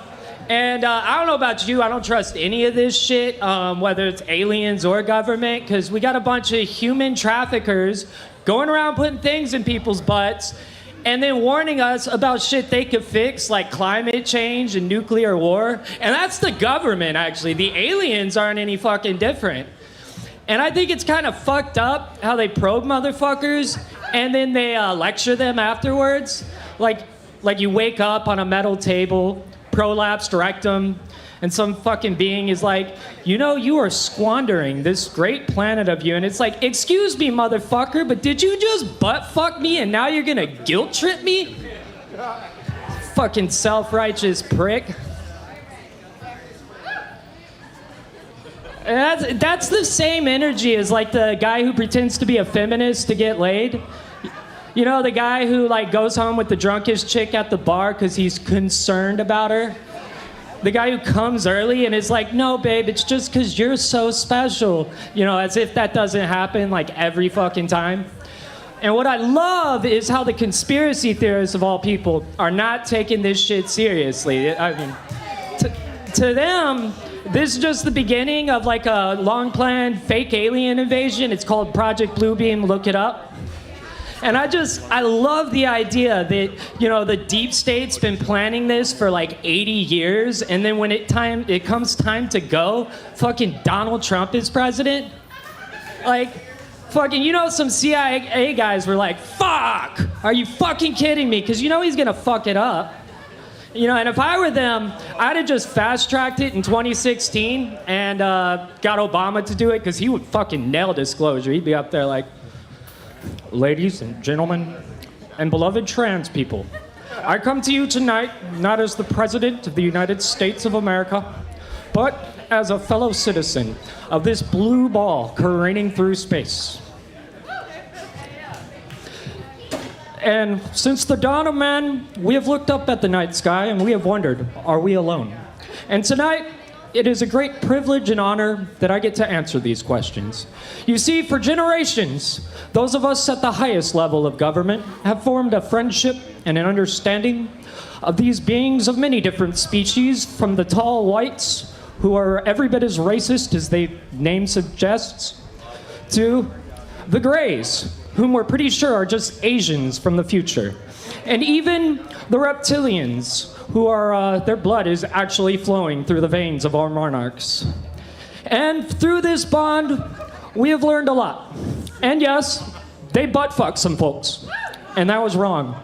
Meanwhile, Trump will just come in and be all like a hurricane, just, they're real, the aliens are real, and they're real big fans of me. They came to me, they said, Donald, we've seen things the human mind cannot comprehend, but you can understand it, and we will give you all the knowledge of the universe. But first, we're gonna have to put a device in your butt. And they did. And when they did, the first attempt, the probe broke, and they said, wow, Donald, we have never found a butthole so tight that it broke the probe. And I said, that's a family trait. And Ivanka, the beautiful Ivanka, has an even tighter butthole. But the funniest would be George W. Bush if he just relapsed. He'd get up there and be like, America, won't see some cool ass shit. Just unzips a fucking alien corpse. Yeah, have your fucking mind blown. I tried to show this to Cheney, and he was just like, they got oil? And I said, no. And then he cocked a shotgun and said, they need freedom. I said, fuck you, dick. You ain't fucking this up like you fucked up everything else. I was just gonna cruise for 8 months or 8 years, and then you had to go and do 9/11, you fucking asshole. And one more. Bill Clinton would just go, I did not have sexual relations with that alien. And here's Biden. Give it over Brady, ladies and gentlemen. Or as the comment section called him, the Hunter Biden of comedy. That's pretty good. Man, comment section's on point tonight. Gotta appreciate that. You can't be mad. Game recognizes game. All right, Oran, you next? You ready? You ready? Ladies and gentlemen, coming up next to the stage. You've gone up once with us before, right? A couple of times. Once at Story a while back. Ladies and gentlemen, give it up for Oran!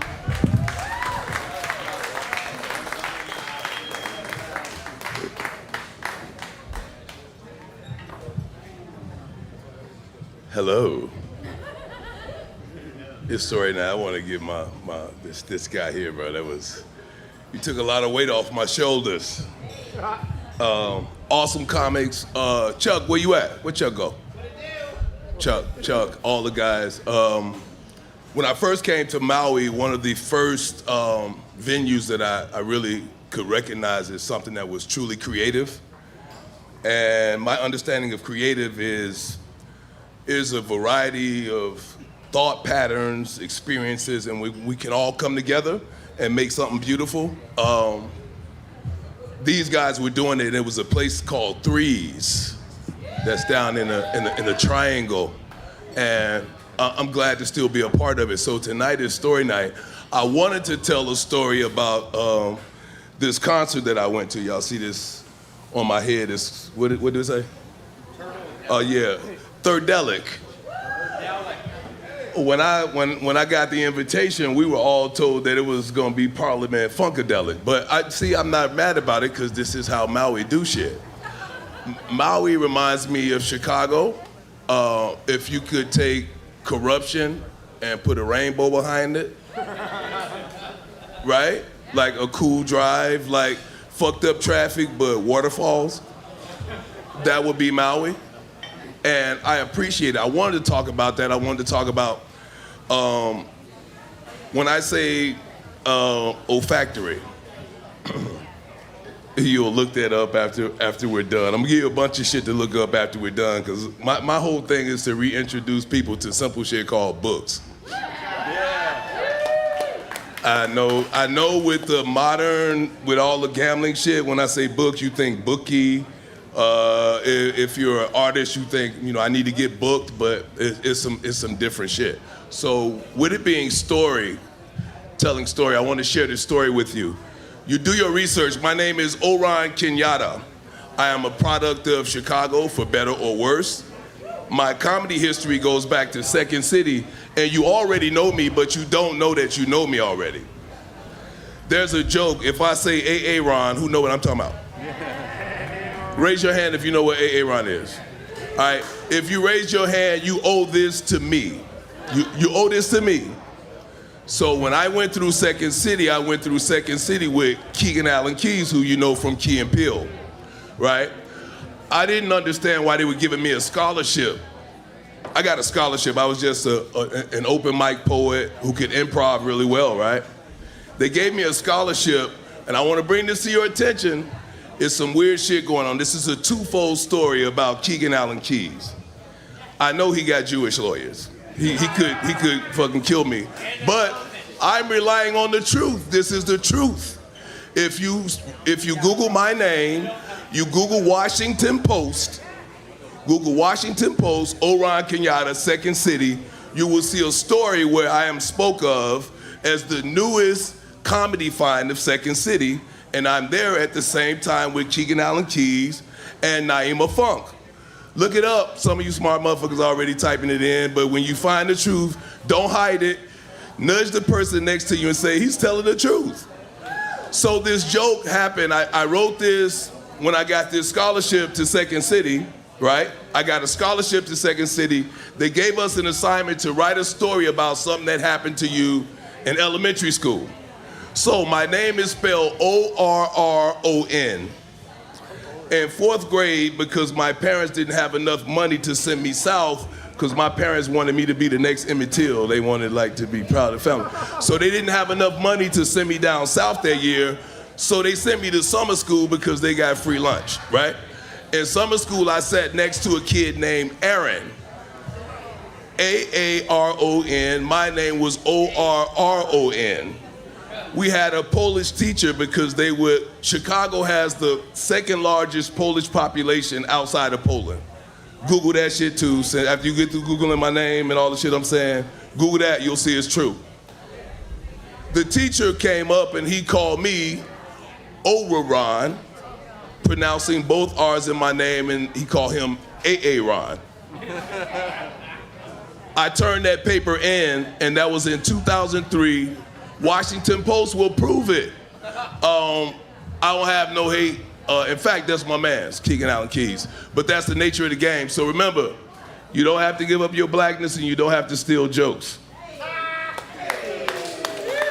Thank you. Keep it going for Ryan, ladies and gentlemen. Or as the comment section called him, Gandalf the Black. Okay, that was Chevelle Daly. I was gonna say, you're talking about books. One of the Gandalf the Black. That's what they called me. Appreciate that. All right. I have a comic that I had to get up earlier that I missed. I'm so sorry about that, but we're gonna get her up now. And we're gonna keep the flow going. Ladies and gentlemen, if you remember Heather earlier, we got her mom in the house too. Give it up for Pat. Pat.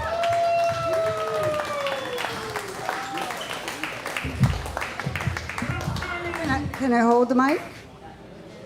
Can I hold the mic? So, you guys met Heather before. She gave me a lot of material. I raised 4 boys. Well, her dad, I count him as one of the boys. 3 boys and a girl. She was the youngest. And as you know, she does improv. She went to Colorado State. She came home from spring break one day and she goes, "I'm doing improv, Mom." I go, "What do you talk about?" She goes, "You know, family, my brother, stuff, our friends, you mostly." And she goes, "You guys are the best material." She punked me and got me there for graduation for improv night. 15 people went on before her. She goes, "Oh, look, they're doing improv tonight, Mom. Let's go." And I go, "Oh, no, I'm not going in there." She goes, "Mom, I won't introduce you. Nobody will know you. Let's just sneak in the back door." We go in, and she walks in the door. She goes, "I got Mom in the house." And I look at her, and I go, "You better not." She said, "I'm not going on tonight, Mom. I'm not going on. I promise you." And 15 people go up, and she's the headliner. They go, "Oh, it's the one you've been waiting for. She got Mom in the house." And I grabbed her before she went on stage, and I said, "Heather, don't you dare call me the B word. Don't you say it. I have some standards. Don't do it." And she gets up there. She goes, "She's still giving me material. She told me to tell you she has higher standards than the rest of you people, so I can't call her a bitch." She's still giving me material, but I'm going to go way back when she was 6 years old. 10 years between my oldest son, my second son, and then they were 3 years apart after that. She was the baby, 3, 6, and 9. They were pretty cool. By the time we got to about 6, 9, 12, 14, in that range, the 24-year-old came back home from college. We had 4 bedrooms. So we put the 2 middle boys that were 9 and 12 together. They were about 10 and 13. When this incident came up, Heather would have been about 7. And we're sitting having dinner. I make the chicken kale soup that Chick-fil-A would be competitive with. And the kids love it. homemade rolls. They're fighting over rolls, and we go through the whole pot of soup, and that's their favorite. The middle boy, who's 14 now, 13, 14, he's going, the whole time he's eating, this is so good. And the 10-year-old next to him goes, that's the sound he makes when the bunk bed starts shaking. And I'm going, soup is flying across the table, coming out of my oldest son's nose. Everybody's choking and spitting. The 14-year-old's beating up the 10-year-old, and Heather's sitting there going, why is he hitting Stacy? Yeah, I'm Stacy's mom. Why is he hitting Stacy? And we're all going, oh my gosh. Just be quiet. I'm going, be quiet. Everybody, just eat. Be quiet. And the 4 adults at the table, the 24-year-old dad and I are looking at each other. I'm going, just eat. Be quiet. Everybody's staring at each other. Gets real quiet. Everybody's calm. And my husband goes, guess it's time to take the bunk beds down. And it starts again. I'm out. That's Heather, and thank you, Heather, for all the comedy.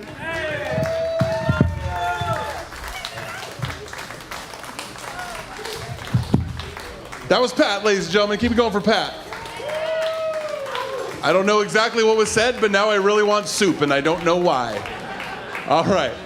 Coming up next to the stage, ladies and gentlemen, another comic from another country. No, he does not have a speech impediment. It's called an accent, you people with no culture. Give it up for Ivan Matson.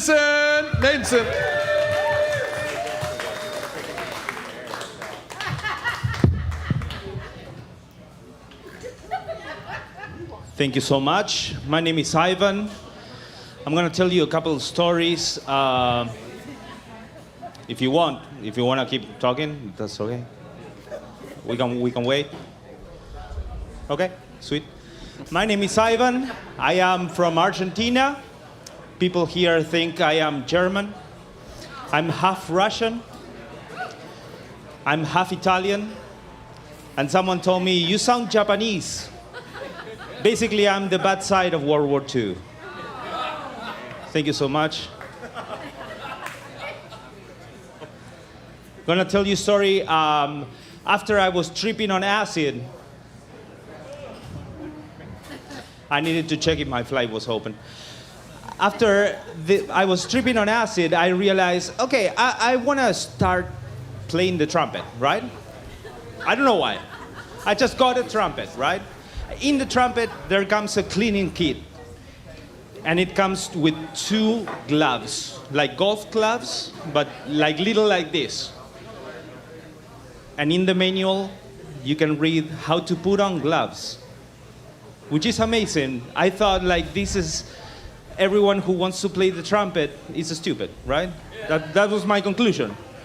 Anyway, there's a link, a YouTube link. I go for it, and I'm like, please be someone showing you how to put your gloves, right? I would love that. But it's not. It's this guy wearing the glove, holding a trumpet, doing this.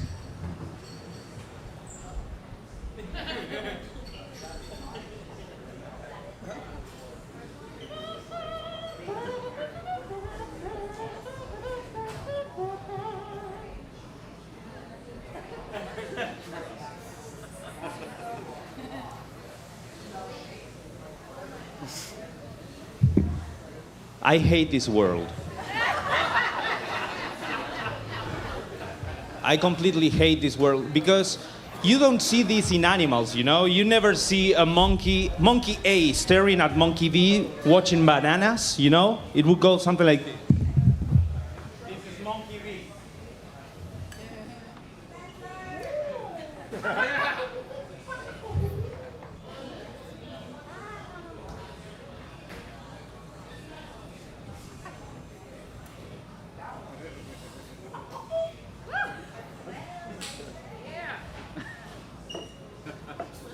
And the other monkey will be, I hate this world.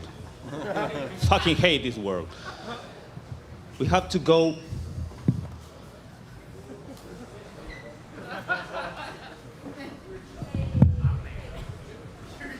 FTW.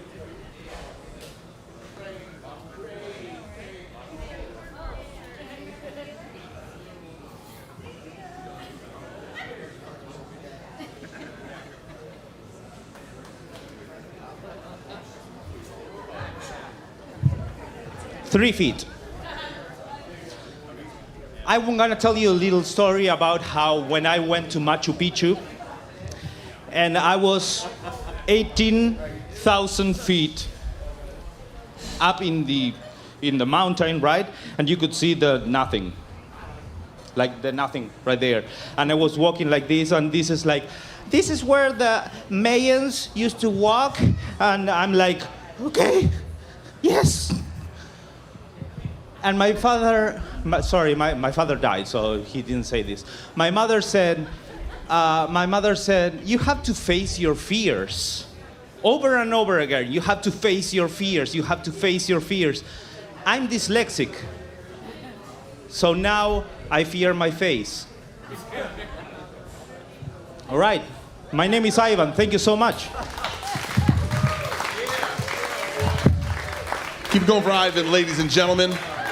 All right, we still have a small handful of comics left and only so much time to do it, so we're going to do this last part rapid fire. You guys ready for the last 4 or 5?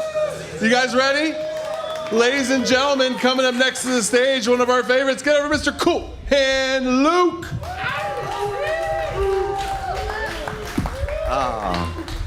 Good evening, Paia Bay Coffee Bar. Yesterday was Father's Day, which means I'm celebrating Father's Day month. That's right. Yeah, just like a birthday, we get a birthday month out here on Maui. That's why nobody ever gets anywhere in life, right? You just celebrate all month long. So I'm celebrating Father's Day month leading up to my birthday month. And then after my birthday month, I get to celebrate my child's month, my youngest child's month. And then after that, there's no reason to stop celebrating because it's already holidays by then. You just got to prepare for New Year's, right? I'm just building up for New Year's. And then of course, I get to make the New Year's resolution, right? And my New Year's resolution is what? Is to not stop partying, right? Of course. So we're gonna party for my oldest son's birthday month. I'm gonna boom, boom, boom. You know, we just all year long, just continuous. Party is perpetual, yeah, right? We're just having a good time, I am a father. I am celebrating Father's Day still. My wife and I, we're not together right now because she's home watching the kids. Legally separated. No. Man, I'm seeing a replay of the Argentinian game. I can't believe the Argentinian guy got up here and started talking about monkeys during a Super Bowl of soccer, whatever the fuck's going on. I don't know. FIFA, FIFO, fuck around, find out. Who fucking cares? Yeah, I don't know. I got 3 kids from the same woman. A lot of people will say that children are like STDs. And I agree with that statement, which is why it's important to stay with the person you got them from. Nobody else wants that shit. Nobody. Keep that to yourself. I got like a big age gap between my kids. That's what I call a free babysitter. You know, I got like the older teen, 18, 17. He watches the baby, right? And I got the 8-year-old that watches the teenager watching the baby. You gotta have that. You gotta have the little 8-year-old snitch involved with the almost adult, man, having kids is fun. Coming from a guy who's never had a kid. I mean, I watch them and shit, but I didn't actually have them. I mean, I have them now. Like, they're my responsibility now, but yeah, having them is great, I guess. I don't know. My wife's pretty stoked. We've been together for like 15 to 20. Technically, I mean, we're married, right? So technically, she's like my chick. We didn't go about it the traditional way, the meet, fall in love, get married, have kids. We went the the more, I guess, recent route. Like we met, we made a baby, we fell in love, we got married, right? You know, my oldest son, he was our best man at our wedding when he was 3 years old. He's 19 now, he's still a pretty good guy. Still a pretty good guy. Yeah, he's 19 years old, he lives on Maui, and he has no roommates. He rents his own place, he got no roommates at 19. Does anybody here not have roommates? If you're not married and you're living with your significant other, that is your roommate. Yeah. So it's only me and my 19-year-old then, right? No. Me, Oron, and my 19-year-old. We don't have roommates. Yeah. Shit. Who do you... Never mind. I don't know what's going on tonight. Anyway, I'm Cool Hand Luke. Have a good night. Happy Father's Day. Keep it going for Cool Hand Luke, ladies and gentlemen. No roommates, and he owns. All right, ladies and gentlemen. Hey, tell me about your first roommate. Oh, we'll get into that, Mr. Schauf. Don't worry, we'll close the show with that one. All right, coming up next to the stage, one of our regulars now. We've had her for the past few weeks. We love her. Give it up for Semele.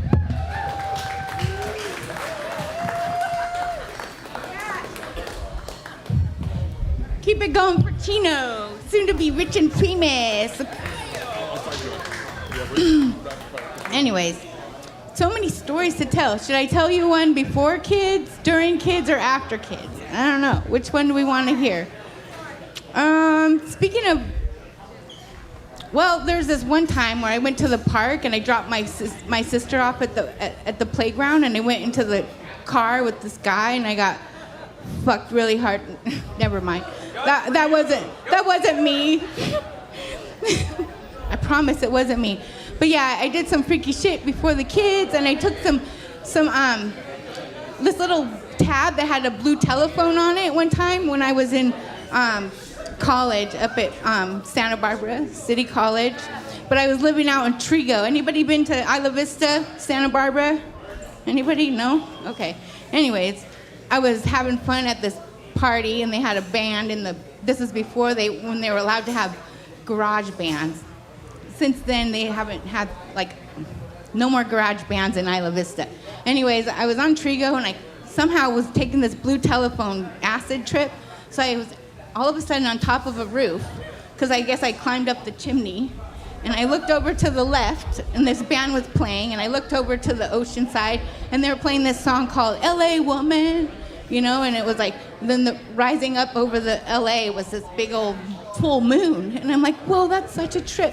Isn't it weird, when you're doing acid, this trippy shit happens naturally? How does that happen? It's so weird.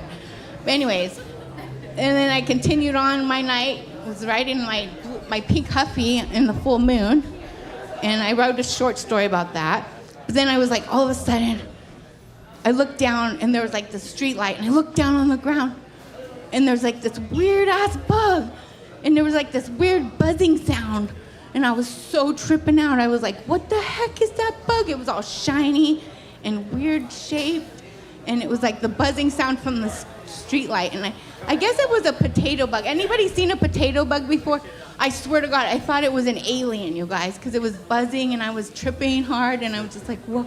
Anyways, don't borrow your roommate's leather sandals when you're tripping on acid, because I totally wrecked her leather sandals, and I guess they were really important to her, and I think she hates my guts to this day. But anyways, that was my acid trip in college. And I guess I could tell you a story really quick about the 5 times that CPS was called on me in 1 week, because I have 4 kids, 2 boys and 2 girls. Okay.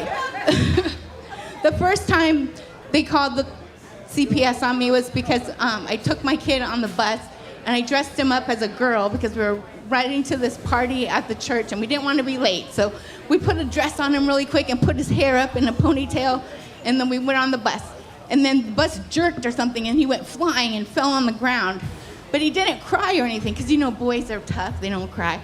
So when we got off the bus driver was like, we had to fill out the paperwork and everything because it was an accident. And so we got off the bus, and we were all giggling because It was so funny. And she's like, I hope she's gonna be okay. And we laughed and we're like, yeah, I guess if it was a girl, she would have been crying and everything, but it's really a boy, so he had fun. That was fun. He went flying in the bus. Yay. So we all thought that was really funny because he was the youngest of the 4 kids, and I don't know, we all banded together on that shit. And then the second reason they called CPS on me was because my son at school got a bloody nose. He was waiting in the office for too long for us to pick him up for having a bloody nose. So I guess they called CPS on us. And then the third reason is my baby didn't have diapers. So I had to go get diapers at this place. And like I showed up without him in a pamper at all. He had no pants, no Pampers. He had pants, but no diaper underneath. And meanwhile, my other son wouldn't leave the house to come with us to go get the Pampers. So I called to check on him. And he was at the house, he's 8 years old, making mac and cheese on the freaking gas stove. Like, when does he ever make mac and cheese? He still doesn't make mac and cheese. He's 31 years old. Anyways, so I got in trouble for that. And then my stepmother thought that the guy that was staying with us, who was my hobo friend, I had him come over to do laundry, she thought he was a pedophile, but he was too short to be the pedophile, so that wasn't a thing. So I don't know. It's tough being a mother out there, trying to make the money for the rent. Sorry.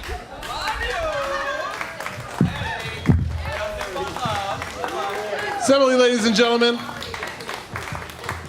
How come nobody called CPS on my family? Fuck. All right.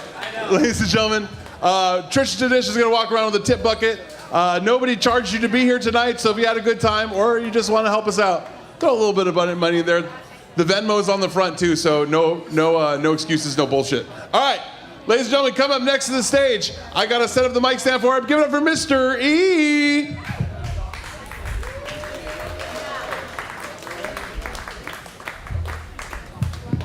Thank you. Keep it going for Chino. And love Monday night, love the Comedy Simulator. Keep going for all of you still being here. In honor of Story Night, I'm going to share a story that could be told by many, by so many, I decided to put it in the version of a song called The 12 Days of Burning Man.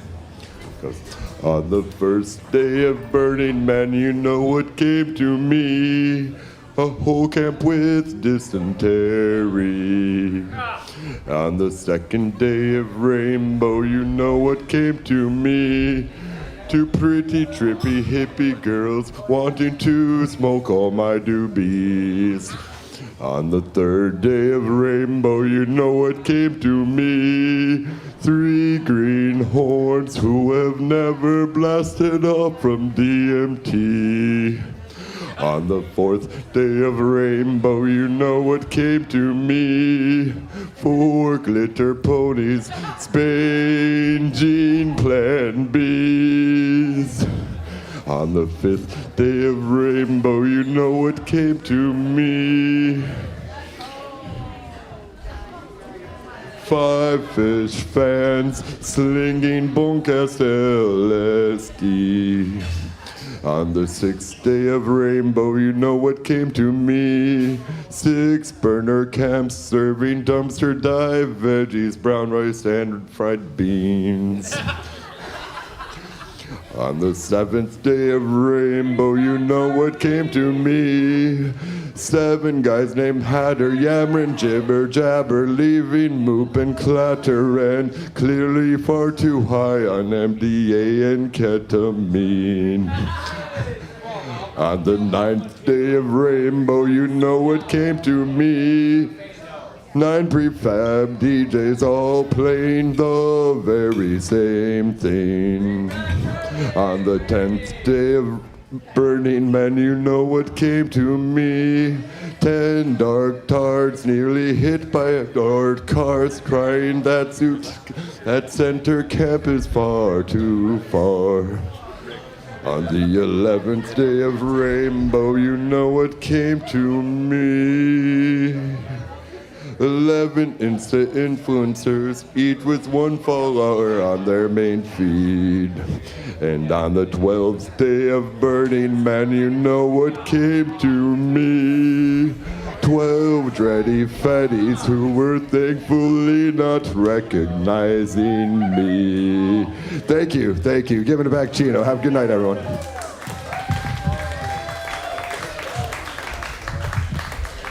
Mr. E, ladies and gentlemen. Oh, I haven't seen that many people get pissed off by someone's voice since the golden one was here. All right. Ladies and gentlemen, come up to the stage. He's won comedian of the night once last year. Get for Mr. Diamond Vibes. Diamond!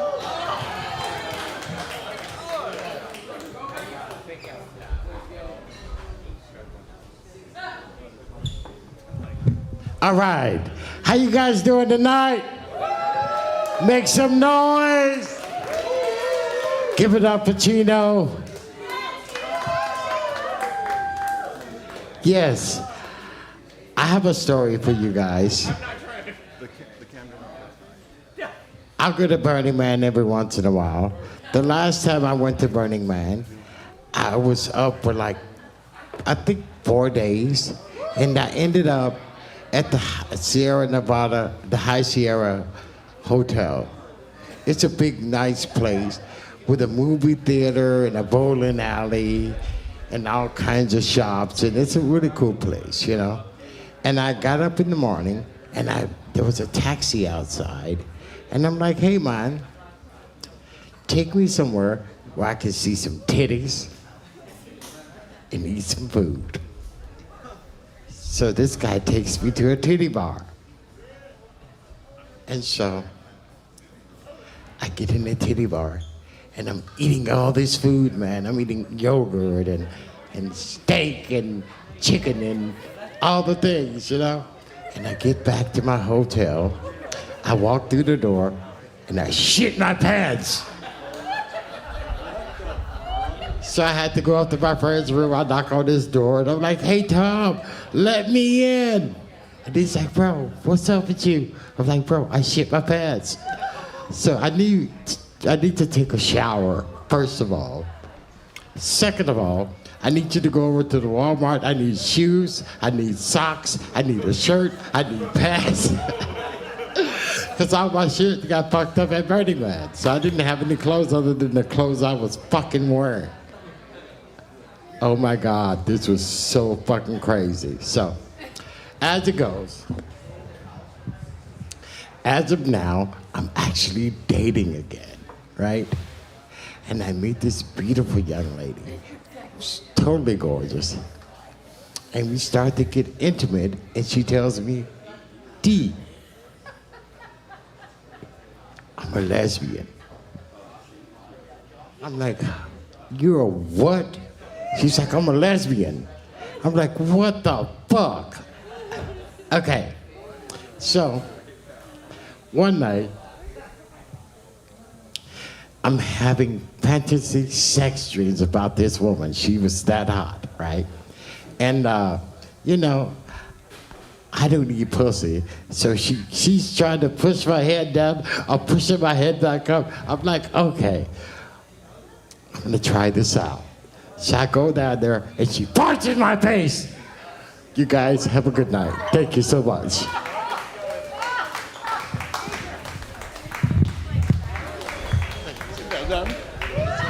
Keep it going for Diamond, ladies and gentlemen. Now we're trying to get this live stream back operational. Sorry for our online viewers, you got a black screen, but the comment section is still open. You can still win hot sauce. I love the tag up jokes on the penguin inside joke, by the way. Keep that going. All right, coming up to the stage, we got 2 more comics left for the night. Give it up for Mr. Rick Jagger. I got to go quick. Back in college, I was driving home from this kegger after drinking only 2 beers in 4 hours. And it was pouring down raining. And we had this hill near campus called Dead Man's Hill. Not only because it was super steep, but at the bottom there was a double railroad track. So I'm driving home and I go down Dead Man's Hill. And it's pouring down raining. And I see that the gate is coming down like there's a train coming.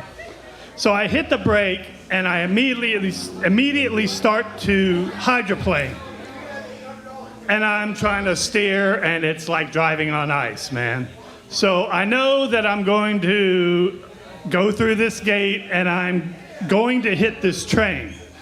So thank God it was a slow-moving freight train and not a Amtrak train going 60 miles an hour, or I wouldn't be here.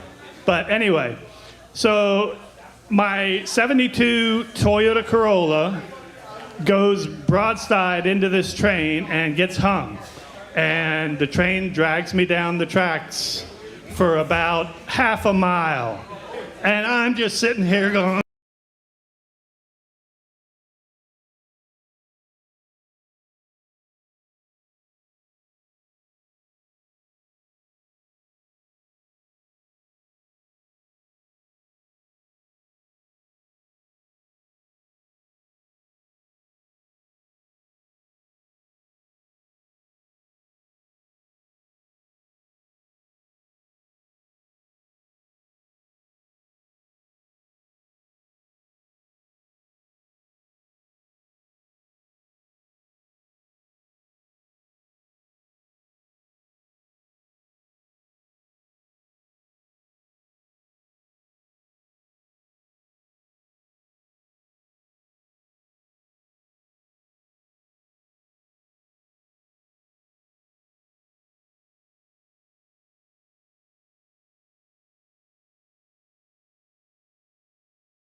we looked at the marquee and we didn't recognize any of these movies.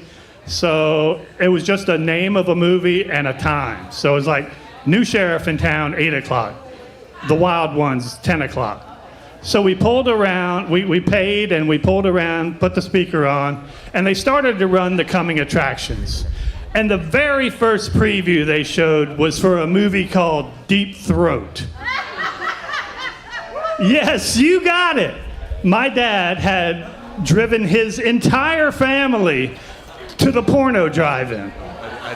As soon as the preview started, my mom is like, Tom, start the car, we're leaving. Meanwhile, my brother and I are hanging our heads out the windows trying to get a better look, because up until this point, the only naked ladies I had ever seen were in pages of magazines back at my friend's house.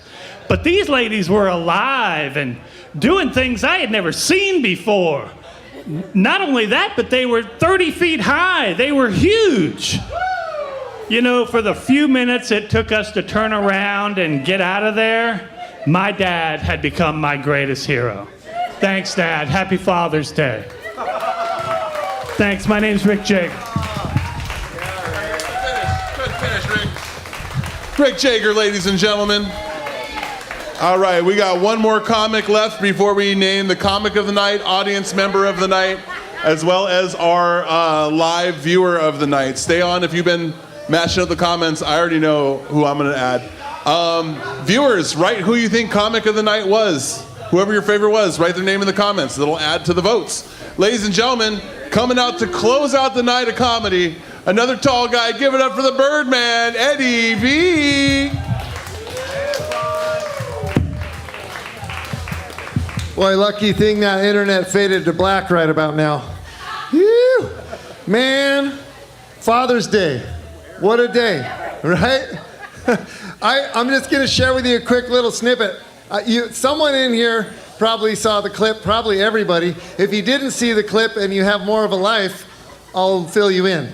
So there was this girl, she's like, oh my God, you guys, I just took an Uber and I saw a guy looks just like my dad. Here, take a look at the reel. And she was in a Waymo. Best reel I had seen. It was amazing. Oh, that was funny. Okay, so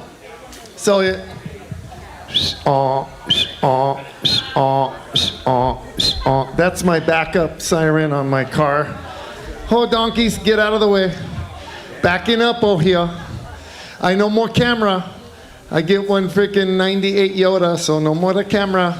Just get out of the way, donkeys. So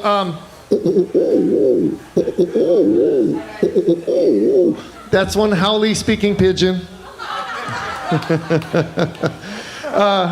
if you want to get, you know, you can't do cat calls anymore, and I'm really happy about it because my cat call, it's terrifying. It's terrible. Yeah, it's terrible. But if you want to get a girl's attention, I suggest do the shenane goose. That'll get her attention. Somebody's attention. You might get thrown out. But hey, if that's the case, do the backup plan, the wild turkey. Or it sounds like after last call. Ends in a keyed car, illegitimate children, a court case, or all of the above. Very effective, the wild turkey. So we got, what am I gonna do? I don't know if I should do this. It's pretty bad. Oh God. Okay, so there's yoga poses, right? And there's like these yoga poses. I learned a brand new Maui yoga pose. And they got the up dog, the down dog, and then they have the what up dog. Stupid. That's so dumb. Okay, so here I'm gonna throw a little okay, a little rhyme to close out the night. A little rhyme, maybe? A little rhyme? Okay. Like a vice, I hold the mic device because I'm twice as nice as any other brother Osaka MC. My name is Double V on the MIC. Kicking it liver than MacGyver in the PBCB. On the island of Maui. The online veterans and the internet jockeys, we love thee because you're making us, giving us fuel so we can increase our velocity. We love this place. We love you. Thank you for coming out. This has been a true taste of reality. And once again, giving up for Double V, that's me, and the whole internet crew, including our illustrious host, Chino LaForge. Thank you, everybody. It's been amazing. Keep it going for Eddie V, ladies and gentlemen. And the whitest rap I've ever heard in my life. Not a single break? No. Eddie, hey, I like that. Thank you for that freestyle there. All right, that's it for the Comedy Simulator. You guys have a good time tonight? Mixed emotions. Everybody feels differently. All right, that's weird. No, you guys all had a good time. You guys right here, you were here the entire night, correct? Sitting front and center, laughing, having a good time. You guys have been fantastic. You guys are audience members of the night. You get a free bottle of hot sauce. Well done. Front and center, staring at us. You guys have been great. Don't think I didn't recognize you guys over here, but they're front and center taking this to the face. I appreciate them. Let's see. Comments are on the night. We got our go ahead and shoot up there, Skylar, so they can see where our comments are at. We've been watching your comments all night long. All the comedians can see them. I think Chevelle Daly hammered us with some comics tonight, so I'm going to go ahead and say that he's our hot sauce winner. So Chevelle Daly, look me up on Instagram at ChinoBrah, ChinoBrah. Drop me a message. We'll send you some hot sauce to your house. That's right. All you got to do is give me your address and hope that I don't fucking find you. No, I'm just joking. I'm just joking. We're just going to send you hot sauce.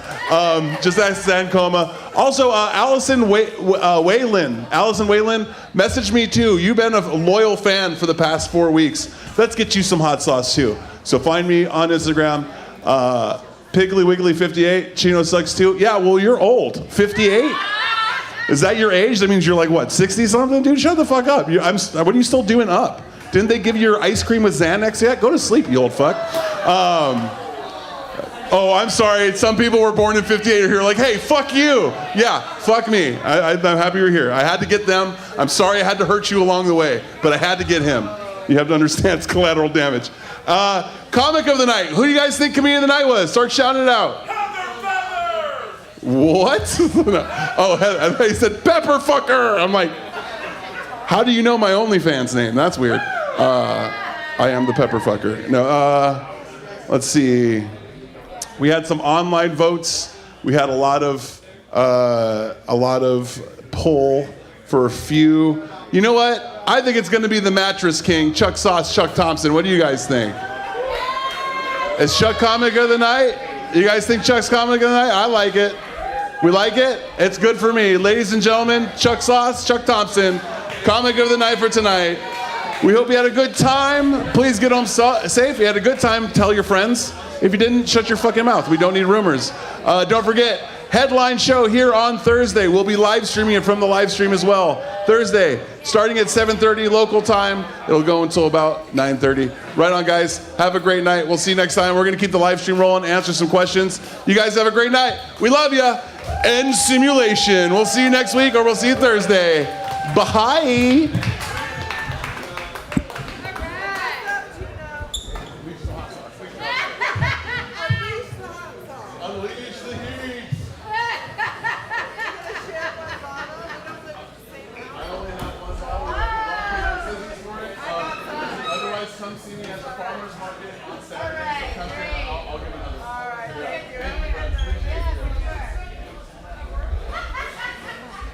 That's another one. Boom. See you Thursday. I never looked. I appreciate you. Hey, shout out to your friend Shooby. Shooby. That's an old term from the Rocket Power days of Nickelodeon. That's what you call somebody who wears shoes at the beach. Great job, baby. Yeah, thanks for joining us. Like I said, this Thursday in 3 days, 4 days, whatever day you're at, free live stream special, 45 minutes to an hour I'll be doing. We have a feature, a host, and an opener so that you'll get some opening comedy. So yeah, come check it out. Yeah, Jimbo is solid, but I couldn't give him Best Comic because he's also booked as a host for the next show. So I don't want to give him too much shine, you know, play favorites over here. But yeah, don't forget, what was it, Chevelle Daily and Allison. So go to Instagram, find me, Chino Bra, ChinoBrah. Send me a message, tell me who you are. We'll get you some hot sauce. That's for Chevelle Daily as well as Allison Whalen. But I mean, hey, slide into the DM. I might not know the difference. Give it a shot. We look like twins. Sharp Edge Internet. Oh, dude, follow me. I'll follow you back. I follow anybody who looks like me. We're a rarity, my friend. Look at this face. Nobody. It's just me and you out there. I'm not a heckler, just an unbiased judge. Hey, Joe, we're happy to have you, regardless. You know, honestly, yeah, thanks, Dupes. That was awful. Hey, you were terrible too. Thanks for your contribution. Yeah, no, I feel like the audience gets plenty of great comedy from all of your favorite comedians. You can go see your Tom Segura's on Netflix. You can see all those things. What we're showing you guys is an inside look at the beginning process of comedy. Am I Blasian? No, I'm not black. I am Asian, Hawaiian, white, and a little bit of Native American. But who knows? I could be a lot of stuff. I'm kind of a international cum bucket. Hey, yeah, you heckle, bro. Hey, P-Jin, we dig it, bro. Thank you for the help. Hey, thank you, Chevelle. Yeah, dude, we're cool with taking shit talking. We don't mind. Thanks for subscribing, Sharp Edge. Appreciate you. Yeah, like this is. We understand. We're internet people too. We know what this shit's about. We know you guys want to just talk shit, and you guys are funny. Like some of your comments are really funny. So we like it, and I hope you don't mind if some of us take your jokes. Somebody earlier said that Rick Jagger looks like a baloney hawk, like a fat Tony Hawk. I'm like, dude, you should steal that. That's pretty high level. Yeah, right on, PJ. I'm glad you had a good time. No comedy in this club. Well, it's not a comedy club, so technically we're not breaking any rules. We bring people, and that's what any bar needs. So, I think Chindian. I don't know what that means. I like that. If you take mine, I expect a royalty. Well, you better copyright it now because I'm gonna take your joke for expecting a royalty, just like that. Booyah! You can't do nothing. You're in pain spiritually. Who is Ark? I understand that, dude. Everybody is right now. I feel like that's what's bringing people to cringe comedy is the fact that you guys are in pain.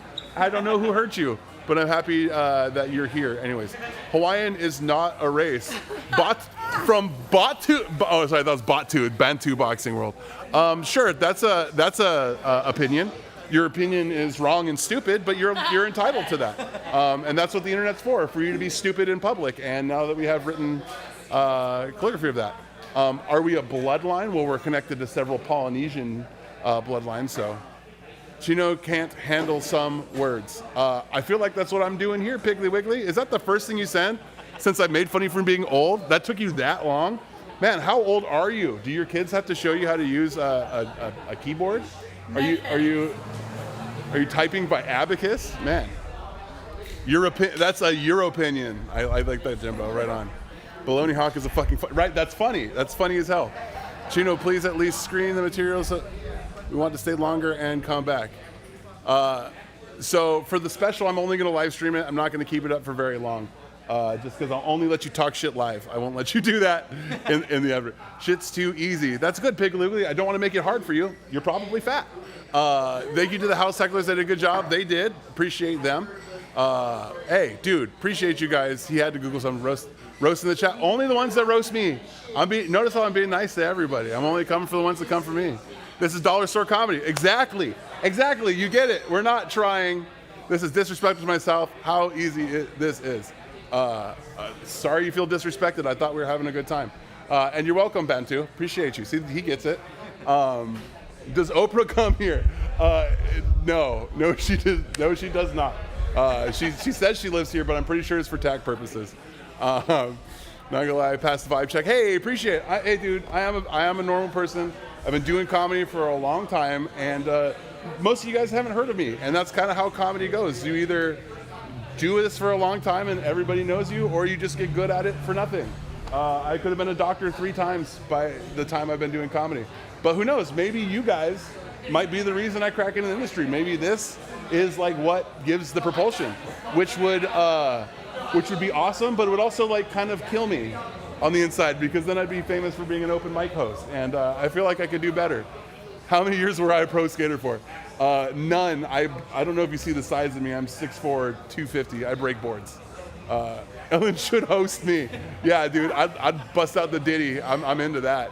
Ellen, let's do it. Let's cross it up. The fake $100 smile while seething in real time. Oh, you think I'm oh, no, don't worry about it, Piggly. I mean, you're just talking to me like my family does, so this is just like fun talk. This must be exciting for you. Chino, serious feedback when you want more material. At least 3 funnies per set, Kendall Blab, nothing.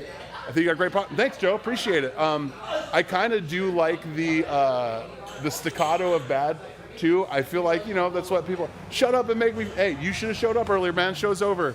Sorry, Guardian, next time, brother. Show up 7:15 Hawaiian time every Monday. You skated that size arc? Bro, send me some clips. I want to see you kickflip a double set. Let's see that shit. What's the most interesting thing that ever happened to me? I toured with Ari Shaffir for a while. That was a blast. I toured with Steve-O back when he first started doing comedy, and that was cool to like work with somebody that I like grew up watching. I mean, I've worked with a lot of your favorite comics. Been at the Comedy Store a bunch, the Improv. Like, I'm known in the scene. Your favorite comics, I've worked with them. A lot of them know me. But that's all it is. That's all it is I'm just funny in the middle of the Pacific Ocean. And I love it. I got to move. Where in Maui are we? We're on the North Shore. We're in Paia. It's the North Shore. 5'10", 260. Come at me, bro, and bring me a donut. Adam, dude, I love those figures. Shit, yeah, I love a full-size curvy model. You looking good. I wouldn't have talked trash if I knew your sister. No. Don't worry about it, Fajita. We're all good, Fajita. Yeah, dude. Yeah, I know Ari. I have Ari's phone number right now. I won't bother him. But yeah, no, I was actually on Ari's podcast, Skeptic Tank, episode 179, Aloha Oy Vey. Check it out.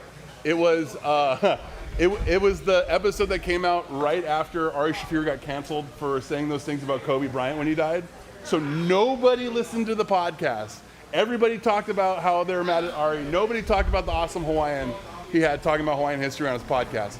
So check it out if you don't believe me. I exist out there. Thank you. I never lose. Appreciate it. I did the roast battle with Comedy Central for a little bit at the Comedy Store. All types of stuff. But yeah, thanks for the follow, guys. Thanks for subscribing. If we make it 2,000, we get to monetize. And if we monetize, all right, I'm gonna lay you some sick shit here. We plan on reinvesting the money, whatever we make, back to the audience as much as into our own project. One of our goals will be to eventually fly out the #1 fan for a single day to be a part of the comedy simulator for a single day, and then we send your ass back home. You don't get to stay longer than a day. We're not keeping you. We're bringing you here, buying you lunch, giving you food, letting you sleep in, fucking you off. Just so you can tell everybody what an awesome time you had at the comedy simulator. And then we'll do that again, and then treat the second person like shit, because that's funny. I don't know. Just because can. No, we're at Paia Bay Coffee and Bar. But yeah, we are so stoked that this audience, that you guys are like engaging with us, that if we become something with momentum, like we're planning on investing in you guys and like making this the most interactive comedy show possible. Like we want you guys to have not as much of a voice of us because we deserve it more, but we want you guys to have a voice too. Because I mean, you're the one that makes the show. Yeah, right on guys, appreciate it. We're gonna sign off in a second. I Never Loots, keep working in the chat. Hey, appreciate you. And we are reading all of the chat. Everybody sees it. Do I think Oliver Tree yelled out, Kobe? Dude, what the fuck? What the fuck? All right, I'm an Oliver Tree fan and a Kobe Bryant fan. That shit shook me. That's fucking brutal and funny, Jim TC. God damn, bro. You fucking crushed me. That was funny. Oliver Tree would have appreciated that. I guarantee it. Yeah, right on. Appreciate you guys. Hope you had a good time. Subscribe. See you next week. People in the messages who sent, I'll send you some hot sauce. We'll see you guys soon. Shoots. Mahalo.